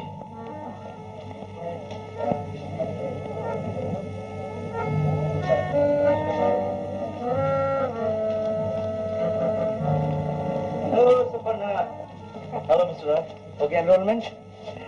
बस गुड लक। अरे सन्याल, जरा सुनो तो। वो हेलो राज, यार मुझे देर हो रही है। वो जस्टिस दास के यहाँ को केस है वो। हेलो सुपर्णा, एनरोलमेंट हो गया? अभी अभी हुआ। ब्लेसिंग दो। अरे आओ सेटले, कांग्रेचुलेशन। और इन्हें जरा देख के रखो। है पब्लिक प्रोसिक्यूटर, इन्हीं से अक्सर लड़ाई होगी। हाँ बेटी, हमसे जरा समझ कर, मुझसे समझ कर, क्योंकि तुम्हारे सहता साहब को मैं कई बार पहचान चुका हूं। ये भी कभी कभी मुझे पहचान लेते हैं। पार्टी में आ रहे हो ना? अच्छा, तो इसी बारे में है पार्टी? मैं जरूर आऊंगा। इस बार तो खास तौर पर आऊंगा। वैसे तो आना जाना लगा ही रहता है। अरे वो गॉड, 7:15 है। जज के सामने तुम घबराए तो नहीं? बिल्कुल नहीं। हेलो महादेव प्रसाद, मेरी भतीजी से मिलो, सुपर्णा रॉय, नई बैरिस्टर। अच्छा, गुड, वेरी गुड। और ये है महादेव प्रसाद उर्फ मत वाले बाल, यानी दीवाने आशिक। अखाड़े भी करते हैं।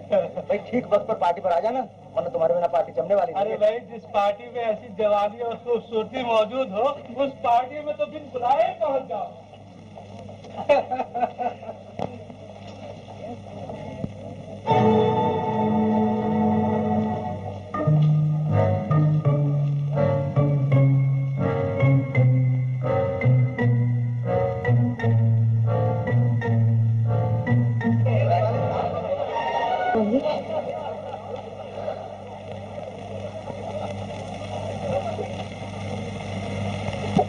क्या हुआ?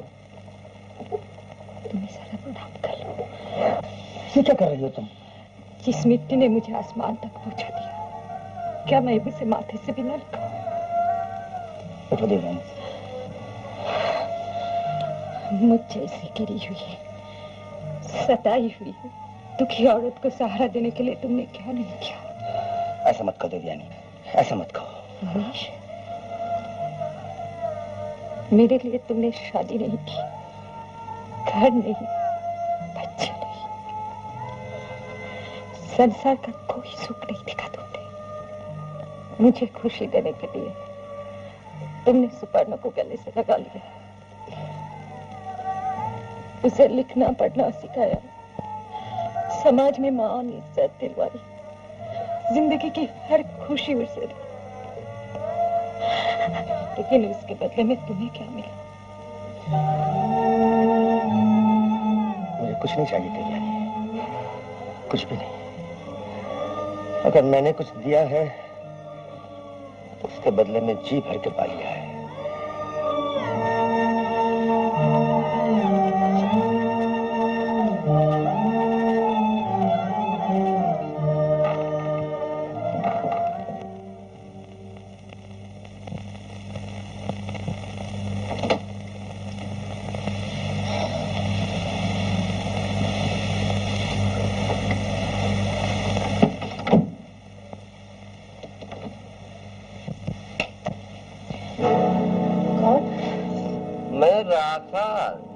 तुम्हारा स्वामी। इतनी रात गए मेरे कमरे में क्यों आए? किसने अंदर आने दिया तुमको? क्या चाहते हो? ठहरो ठहरो, तुमने तो सवालों की भरमार कर दी। एक एक करके सबका जवाब देता।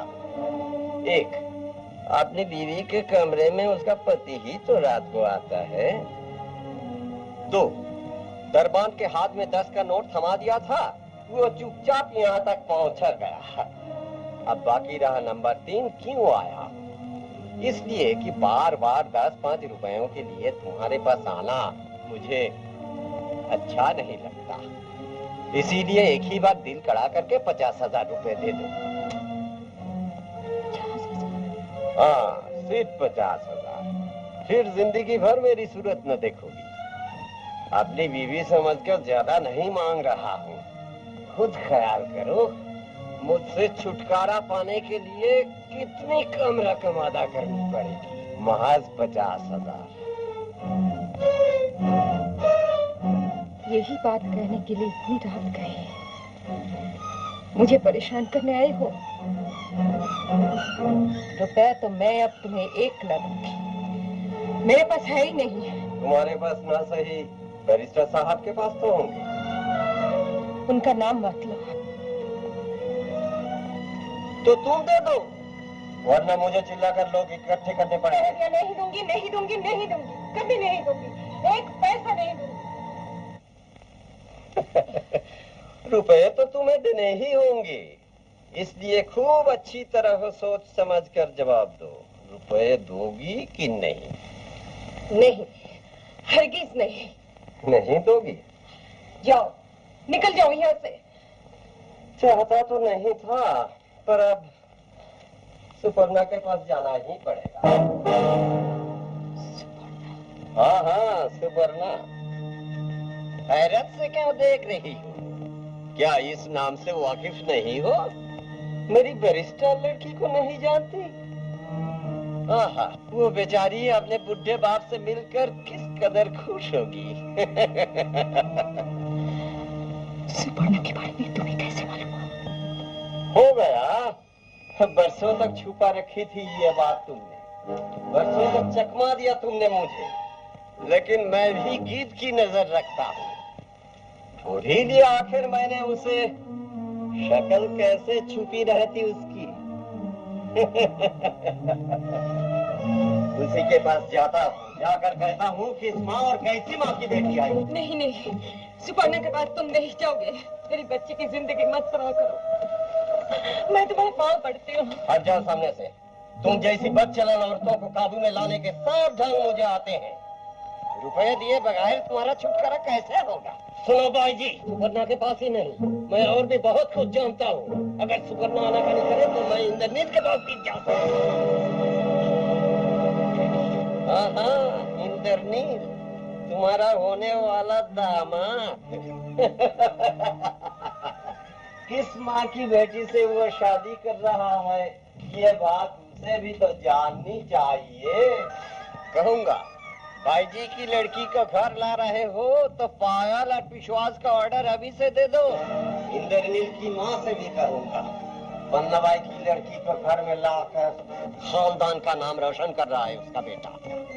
मरने से पहले दुनिया ये बात क्यों नहीं जानेगी? अभी जाने।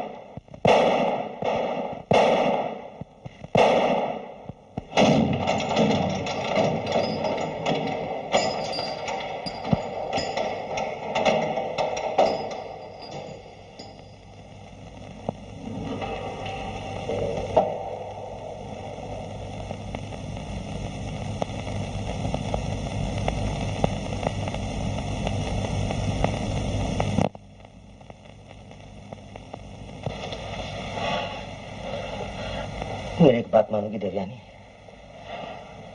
अपना बयान वापस ले लो। ये कैसे हो सकता है? क्यों नहीं हो सकता? मैंने एक नहीं, दो नहीं, पूरी 6 गोलियां चलाई है। बयान वापस नहीं ले सकती, बात तो सच्ची। लेकिन इस सच के पीछे और जो सच छुपे हुए हैं उन्हें भी तो अदालत के सामने आने दो। नहीं मनीष, अच्छा ही हुआ है रकाल अब जिंदा नहीं है। मैं भी इस भयानक सच को छुपाए हुए इस दुनिया से चली जाऊंगी तो मेरी शर्मनाक जिंदगी की याद दिलाकर मेरी बच्ची को परेशान करने वाला इस दुनिया में कोई बाकी न रह जाएगा। फिर मेरी बेटी सुखी हो सकेगी, शांति से रह सकेगी।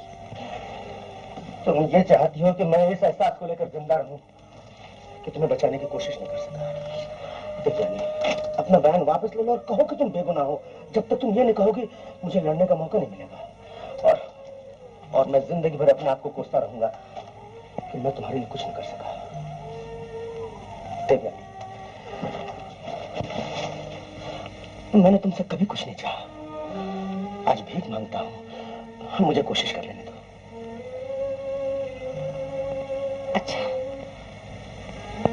तो फिर जैसे तुम कहोगे वैसे ही करूंगी। देवयानी, लेकिन एक बात मैं तुमसे कहूंगी मनीष। क्या? सुपर्णा और इंद्रनील को कभी अदालत में आने न देना। उन्हें देखकर मैं बेहाल हो जाऊंगी, अपने आप पर काबू न रख सकूंगी।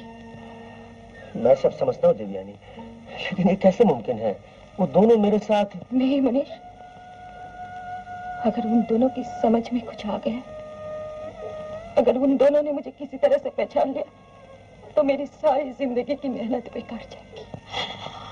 आज तक मैंने अपने साये से उसको बचा के रखा है, तो फिर जिंदगी की इतनी बड़ी हेठी और बेइज्जती सुपर्णा कैसे बर्दाश्त कर सकेगी? सुनो मनीष, किसी तरह उन्हें मेरे सामने ना आने देना। ये तो वादा तुम्हें मुझसे करना ही होगा।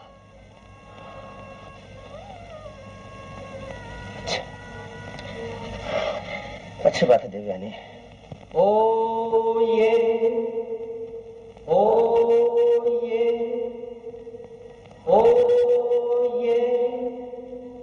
all the persons that have anything to do with my Lord the Justice presiding over these criminal sessions, draw near and give your attendance.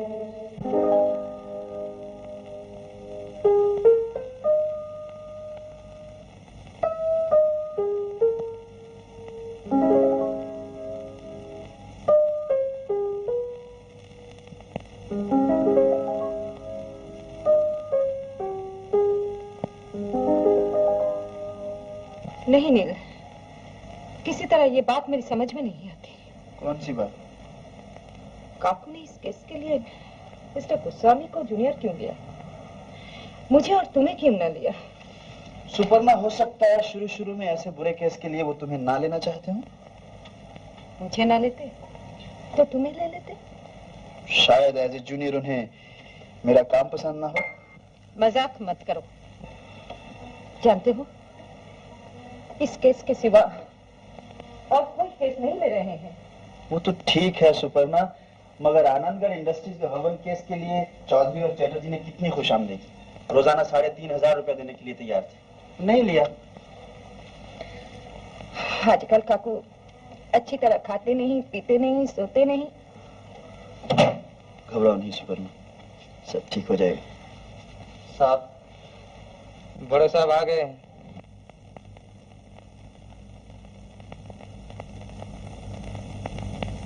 Indranil? Yes sir. Biren Ghosh versus state, कल इस केस की हियरिंग है प्रेसिडेंसी मजिस्ट्रेट के court में। तुम सुपर्णा को साथ ले जाना, इस केस को अटेंड करना है। मुझे और काम है। मिस्टर रॉय, मैं ये काम कर सकूंगा? तुम ये करो, क्रॉस एग्जामिनेशन मत करना, केस को सीधे सेशंस में आ जाने देना, फिर मैं निपट लूंगा। सुपर्णा, 2 कप चाय भिजवा देना। हाँ तो मिस्टर गोस्वामी, अगर गवाहों की लिस्ट तैयार हो गई हो तो बैठ जाइए मेरे साथ।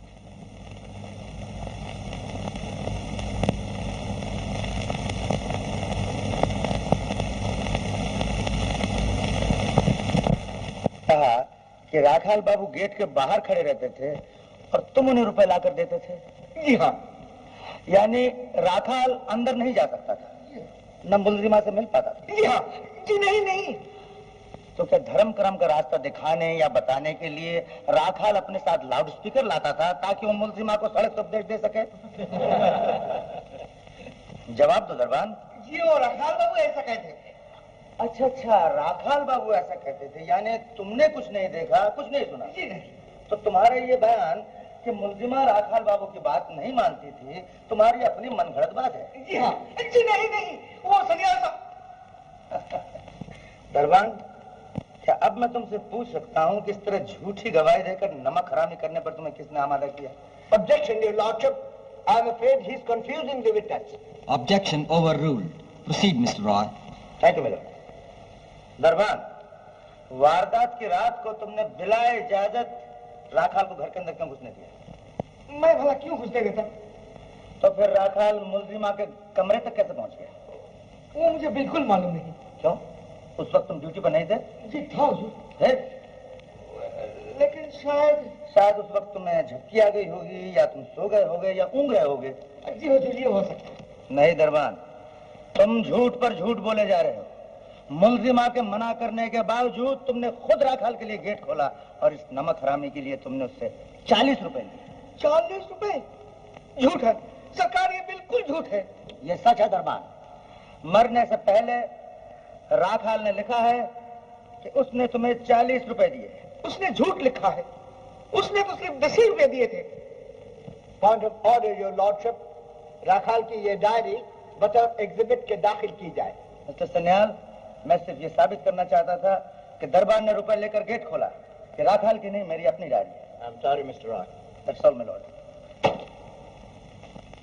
मीनाबाई, भला राखाल क्यों उस लड़की को छीनना चाहता था? क्योंकि वो राखाल ही की लड़की थी। राखाल की लड़की थी, आपको कैसे मालूम? मुझे पन्ना ने बताया था। पन्ना ने बताया था? गोया आपको खुद कुछ नहीं मालूम। यानी अगर ये बात जरा देर के लिए मान भी ली जाए कि आपके मकान में उस लड़की का जन्म हुआ था, तो इससे ये कैसे साबित होता है कि वो लड़की राखाल की थी? वो लड़की तो किसी की भी हो सकती है। ये कैसे मुमकिन है? मीनाबाई, सवाल का जवाब देना आपका काम है, मेरा नहीं। खैर, जाने दीजिए इस बात को, आगे बढ़ें। इस परिस्तान की कहानी में आपने कहा है कि राखाल की ब्लैकमेलिंग से डरकर पन्नाबाई अपनी लड़की को लेकर किसी मिशनरी स्कूल में भर्ती कराने के लिए कलकत्ते आई थी, किसी डॉक्टर इब्राहिम की सिफारिश लेकर। जी हाँ, मैंने कहा है।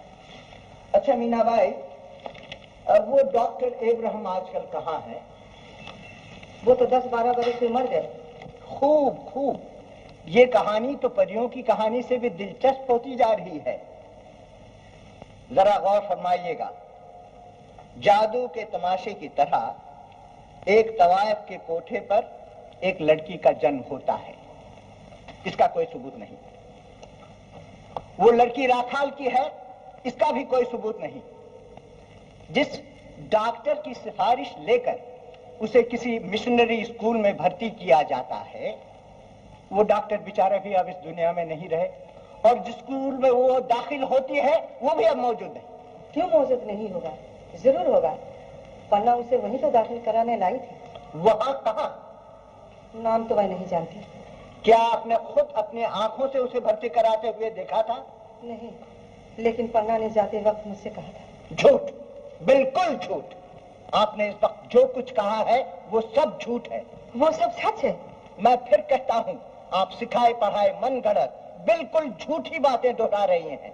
राखाल ने लखनऊ में पन्नाबाई को कभी नहीं धमकाया। हाँ, धमकाया है। राखाल ने लड़की को कभी छीनना नहीं चाहा। जरूर चाहा है। मैं कहता हूँ कि पन्नाबाई की कभी कोई लड़की थी ही नहीं, और न है। जरूर थी, जरूर है। अगर है तो फिर कहाँ है? पन्नाबाई और राखाल की लड़की कहाँ है, जिसकी बिना पर मुतवफी की तरफ से कांस्टेंट थ्रेट और प्रोवोकेशन का ढोंग रचा गया है कहाँ है वो लड़की? ऑब्जेक्शन में लॉर्ड, स्टैंडिंग काउंसिल एक ऐसे पॉइंट पर जोर दे रहे हैं जिसका कोई खास मतलब नहीं। आप but your lordship, we must after all get to the bottom of this myth. Do you understand, Mr. Roy? आपके केस के लिए उस लड़की को पेश करना किस कदर जरूरी है? मिलॉर्ड, क्या जरूरत है इस? Milord, I want to know. मैं जानना चाहता हूं कौन है वो लड़की, कहां है वो लड़की, क्या नाम है उसका, कहां रहती है, क्या करती है, क्यों उसे इस अदालत में नहीं बुलाया जाता? मिस्टर रॉय, आप उस लड़की को कोर्ट में हाजिर कर सकते हैं? Milord,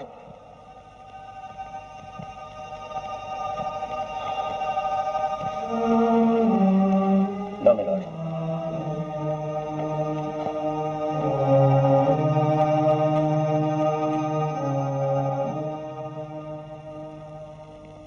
Prosecution may start its argument. Yes, your lordship.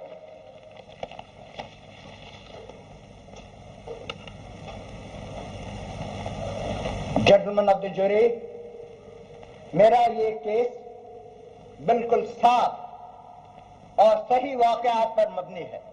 मेरे लर्नेड फ्रेंड ने जो ये बात साबित करने की कोशिश की है कि मुल्जिमा मकतूल के पंजे से अपनी बच्ची को बचाने के लिए ये कत्ल करने पर मजबूर हो गई, सरासर गलत है, बिल्कुल झूठ है। It is sheer concoction, pure fabrication. The story of the girl is an absurd eyewash. अगर मुल्जिमा की कोई लड़की है तो कौन है वो लड़की, कहां है वो लड़की, अब सामने क्यों नहीं आती, इस अदालत में पेश क्यों नहीं होती, कौन है, कहां है वो लड़की?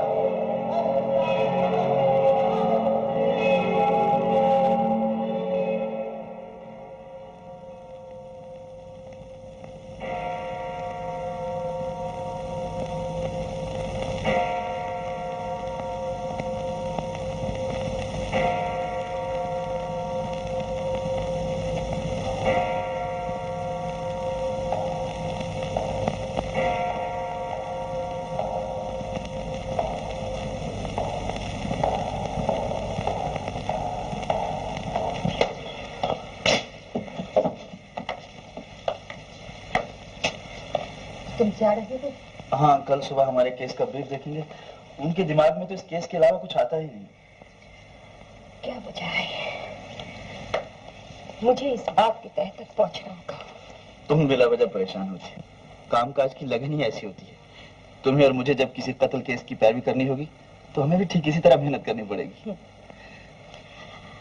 रात बहुत हो गई, तुम घर जाओ, मैं देखता हूँ काकू को कुछ खिला पिला सकती हूँ या नहीं। Good night darling. Good night.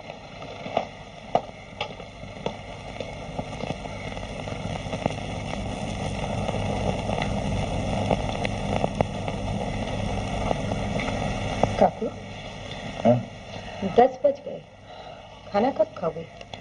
वक्त नहीं सुपर्णा, कल इस केस के आर्गुमेंट्स हैं, बहुत से पॉइंट्स तैयार करने हैं, इसलिए हम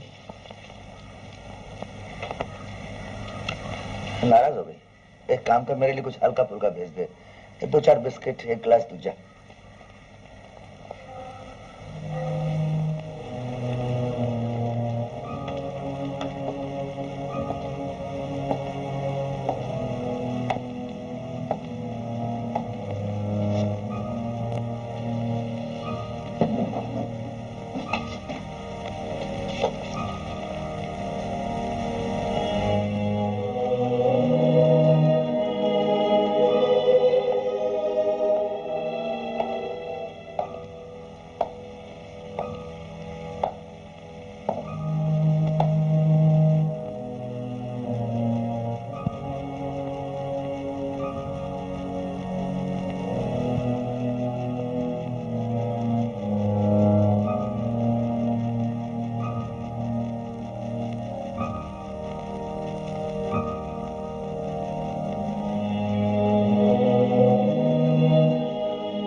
मनीष,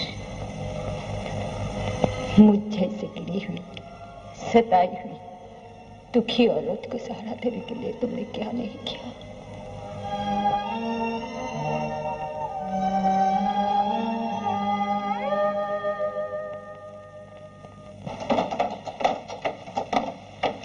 जागो, बाबू क्या इतनी जल्दी चेंबर में चले? जी नहीं, साहब तो रात भर काम करते रहे हैं।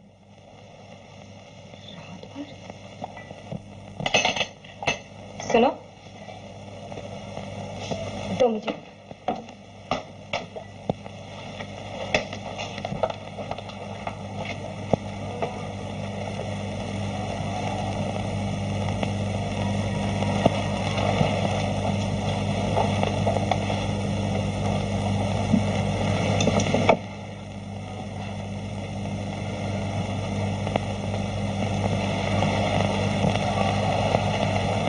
काकू,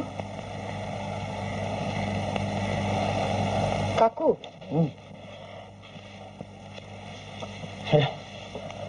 रामचंद्र ने मुझे जगा कर नहीं, मैं जल्दी से मुंह हाथ धो के आता हूँ।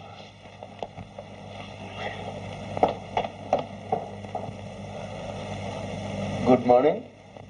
ओह नील, बताओ मैं क्या करूं? क्या हुआ? कल सारी रात काकू ने कुछ नहीं खाया और जागते रहे। यू डोंट वरी स्पर्मा, आज ही कोर्ट में आर्गुमेंट है, सब झंझट दूर हो जाएगा। तुम क्यों फिक्र करती हो? नहीं नील, उनका हाल ये है कि मुझे डर लगता है कहीं आर्गुमेंट करते वक्त बेहोश होकर गिर न पड़े। ऐसे हालत तो मैंने कभी देखी नहीं उनके। बेटा मेरे लिए चाय तो बना दे। मैं good morning sir. Good morning, तुम भी आ गए? अच्छा बैठो, मेरे पास ज्यादा वक्त नहीं है नील। 2 मिनट में बता दो तुम्हारा केस क्या है और प्रोसिक्यूशन से किन किन पॉइंट पर बहस करना चाहते हो। हाँ? मैं भी एक बात पूछूं तुमसे? हाँ पूछो। इस केस को तुम अपना सारा वक्त क्यों दे रहे हो? ये क्या सवाल हुआ? रुपए के लिए और किस लिए? बहुत सारे रुपए मिलेंगे इस केस में। मुझे टालने की कोशिश मत करो काकू। रुपयों के लिए तुमने अपनी जान और जिस्म को कभी इतना नहीं दबाया। न खाते हो, न पीते हो, न सोते हो। क्या ये तुम्हारा पहला मर्डर केस है जिंदगी में? नहीं सुपर्णा, इतना बुरा और गंदा केस लिया है तुमने। एक औरत ने अपने पति का खून किया है, जिस औरत ने। सुपर्णा, हम वकील बैरिस्टरों का फर्ज है कानून की हिफाजत करना, और कानून कहता है कि जब तक जुर्म साबित न हो जाए हर इंसान बेगुनाह है। देखो बात का रुख बदलने की कोशिश मत करो। क्या तुम मुझे ये समझाना चाहते हो कि तुम्हारे ऐसे इतने बड़े बैरिस्टर ने महज एक मर्डर केस के लिए अपना दिन रात का सोना जगना हराम कर लिया? आखिर किस लिए कर रही हो तुम सब कुछ? सुपर्णा, मैं तुमसे कह चुका हूँ, कानूनी दांवपेच से अगर तुम ये केस जीत भी गए तो भी इसका इखलाकी पहलू भी तो देखना होगा, क्योंकि एक तवायफ, एक नीच गिरी हुई आबरू बख्ता औरत। मुझे बोलने दो काकू, मैं साफ साफ कहती हूँ, एक नीच गिरी हुई आबरू बख्ता औरत ने जानबूझकर अपने पति का खून किया है। समाजी एतबार से, इखलाकी एतबार से। मत कहो सुपर्णा, गिरी हुई औरत अपने पति का खून किया उसने। समाज, इखलाक, वक्त कब किसे क्या बना देता ये कोई बिना कुछ जाने किसी को बद इखलाक, बद चलन कहने का हमें कोई हक नहीं। मैं पूछता हूँ, क्या तुम जानती हो उस औरत को? न जानती हूँ, न जानना चाहती हूँ। ऐसी बदचलन आवारा औरतों के बारे में कुछ जानने से पहले मेरे दिल में नफरत बनाती है। नफरत? तुम नफरत करती हो उससे? लेकिन मेरे दिल में उसके लिए जरा भी नफरत नहीं। जिंदगी भर बेचारी ने कुर्बानियां की है, दुख उठाए हैं, धिक्कारी गई है। अफसोस तो इस बात का है कि आज उसका अपना खून भी उसके खिलाफ है। सुपर्णा, कम से कम तुम्हें तो उससे हमदर्दी होनी चाहिए, औरत के नाते, इंसानियत के नाते। क्या वो ये उम्मीद भी तुमसे नहीं कर सकती? क्यों? कैसे? वो चौक की पुतरिया, वो तवायफ देवयानी कैसे हमसे हमदर्दी की उम्मीद कर सकती है? काकू, क्यों क्यों तुम उसके लिए अपनी जान को हल्कान किए दे रहे हो? काकू, मुझे कुछ तो बताओ। मैं बचपन से तुम्हें देखती चली आ रही हूँ, तुम हमेशा से मेरे आदर्श रहे।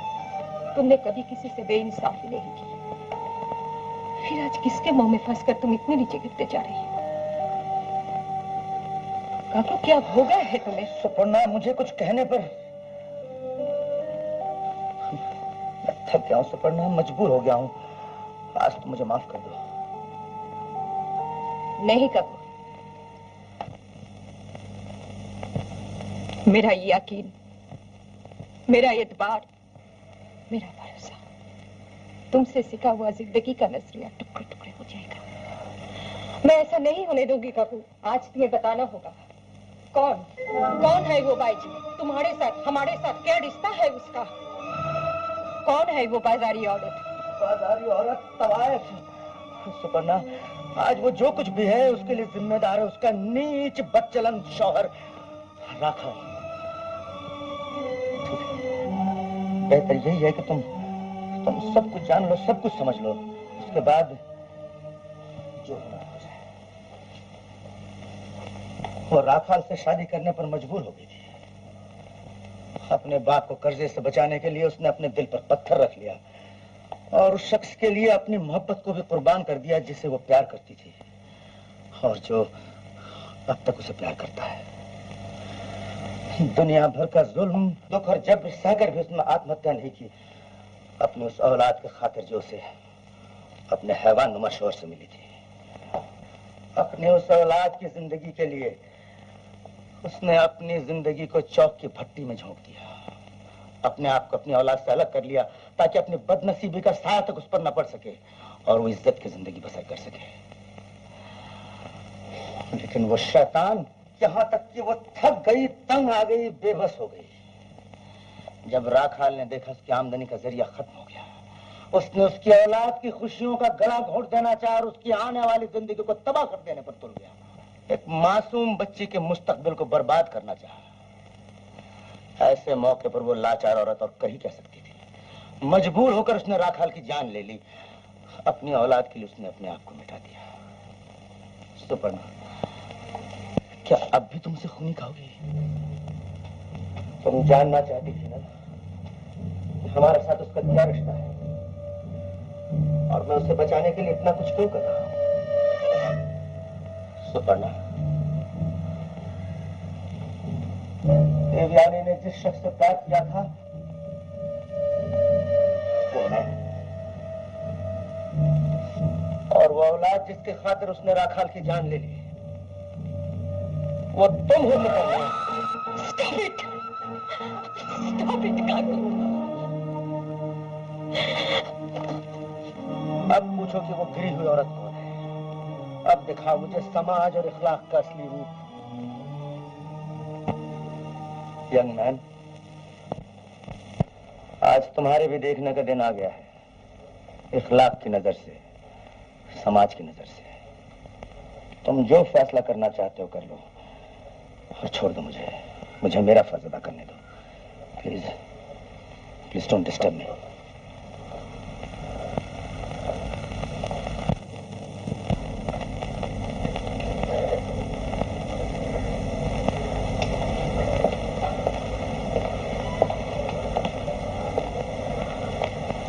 सुपर्णा, सुपर्णा, सुपर्णा, तुमने कुछ नहीं खोया। मैं जो हूं तुम्हारे पास, मेरे होते हुए तुम्हें कभी किसी से शर्मिंदा नहीं होना पड़ेगा। लेकिन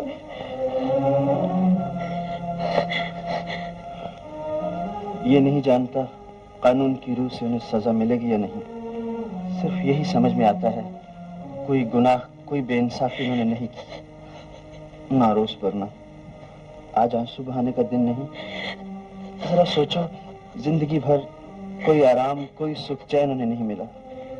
उनकी जिंदगी की कोई भी आरज़ू पूरी नहीं हुई। सुपर्णा, आज चलो, दोनों साथ साथ चलकर सबके सामने खड़े हो जाएं। Thank you Indranil, thank you. मैं खुद यही चाहता था कि तुम दोनों मेरे दाएं और बाएं खड़े होकर उस दुखिया माँ की बात बताओ उन सबके सामने। तुम खुद बताओ सुपर्णा, मैं तो अब तक सिर्फ कानून और उसके दाव पेच की बात कहता रहा हूं, लेकिन तुम कह सकोगी अपने दिल की बात। एक माँ के दुख और दर्द की कहानी, उसके अपने जख्मों की ज़बानी।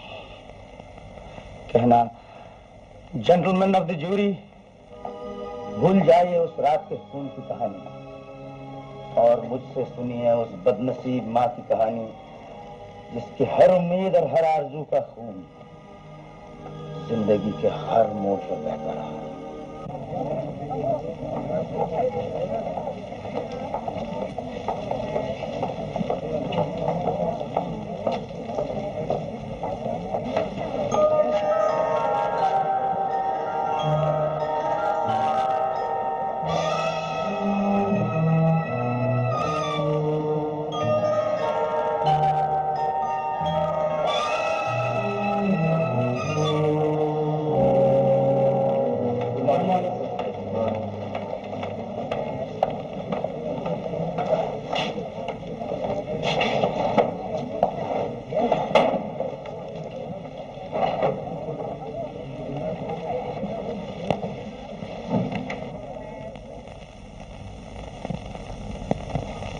थोड़ी देर के लिए मैं मान लेती हूँ कि मुलजिमा ने गोली चलाई, लेकिन क्यों चलाई? मुलजिमा की जिंदगी की पूरी कहानी मैं आपके सामने रख चुकी हूँ। क्या उससे ये साबित नहीं होता कि मुलजिमा की पूरी जिंदगी धमकियों के साए में गुजरी है और जो कुछ उसने किया है under the stress of great provocation, extreme and continuous provocation किया है। छुरी। अब मैं अपनी बहस के आखिरी नुक्ते पर आ पहुंची हूं। इस मौके पर क्या कहूं आपसे? आपके घरों में भी मां बहनें हैं, वो आपके घरों की इज्जत और आबरू है। तो फिर जरा सोचिए उस औरत के बारे में जिसकी इज्जत और आबरू खुद उसका पति मिट्टी में मिलाने के लिए तैयार हो गया। क्या उस औरत के पास अपने आप को बचाने के लिए, अपनी होने वाली औलाद को बचाने के लिए घर छोड़ने के सिवा और कोई चारा था? कोई भी फैसला करने से पहले अपने दिल की गहराइयों से सोचिए। प्रोसिक्यूशन ने नाहक और बिलावजा मुलजिमा को एक बाजारी औरत के रूप में पेश करने की कोशिश की है, लेकिन मेरी जुबानी जो कहानी आपने सुनी है वो हर कदम पर इस तगासा की कहानी को झुठलाती है। वो कहानी साबित करती है कि ये औरत कोई गिरी हुई बाजारी औरत नहीं है। ये औरत एक मां जिसने अपनी जिंदगी को जहन्नुम की भट्टी में झुलसकर अपनी औलाद के लिए उम्मीद का चिराग रोशन किया है। ममता की इतनी मुकद्दस मिसाल दुनिया में बहुत कम मिलती है। इसलिए आज मैं इस औरत को एक बाजारी औरत के रूप में नहीं बल्कि दुनिया भर की मां के आदर्श के रूप में आपके सामने पेश करती हूँ। अपनी औलाद की बहबूदी के लिए अपना सब कुछ कुर्बान कर देना, यहाँ तक कि मां होने की माया तक को अपनी बच्ची के लिए कुर्बान कर देना। अगर कोई गुनाह है तो फिर ममता गुनाह है, मोहब्बत गुनाह है और खुद औरत होना गुनाह है।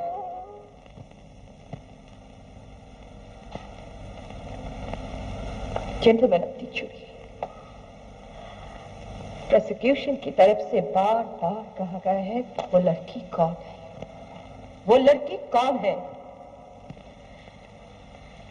मैं आपको बताती हूं कि वो लड़की कौन है। आज मुलजिमा की वो लड़की अपनी तमाम जिम्मेदारियों को फख्र के साथ कबूल करना चाहती है। वो लड़की जो मुलजिमा को मां कहकर पुकारने का अधिकार चाहती है, जो अपनी मां को दुनिया की तमाम माओं के आदर्श समझकर उसकी पूजा करना चाहती है। वो लड़की जिसके बेहतरी और भलाई की खातिर ये कटहरे में खड़ी हुई औरत आज भी अपने आप को उससे छुपाए हुए है। वो लड़की मैं, हाँ मैं सुपर्णा राणा भरी अदालत में आप सबके सामने बड़े फख्र और गुरूर से हमें मां की बेटी होना स्वीकार कर। जेंटलमैन ऑफ द जूरी, अब मुझे और कुछ नहीं कहना है। आज से मैं समझ लूंगी मेरा कभी कोई बाप नहीं था, लेकिन मेरी मां तो मौजूद है। इसलिए एक यतीम लड़की की आपसे बड़ी आजीजी से दरख्वास्त करती है कि मेरी माँ को मेरी आंखों के सामने अदालत के कटहरे में खड़ी हुई मजबूर और बेकस माँ को, मुझसे मुद्दतों की बिछड़ी हुई मेरी माँ को मुझे लौटा दिया जाए। मैं आपसे अपनी माँ की जिंदगी और रिहाई का हक मांगती हूँ। मुझे मेरी माँ दे दो। मेरी माँ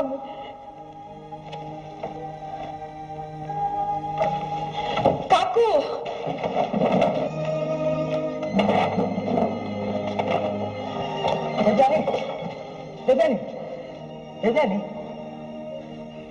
कोई डॉक्टर नहीं है यहाँ।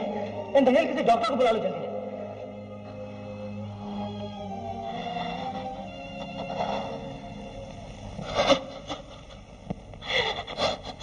माँ,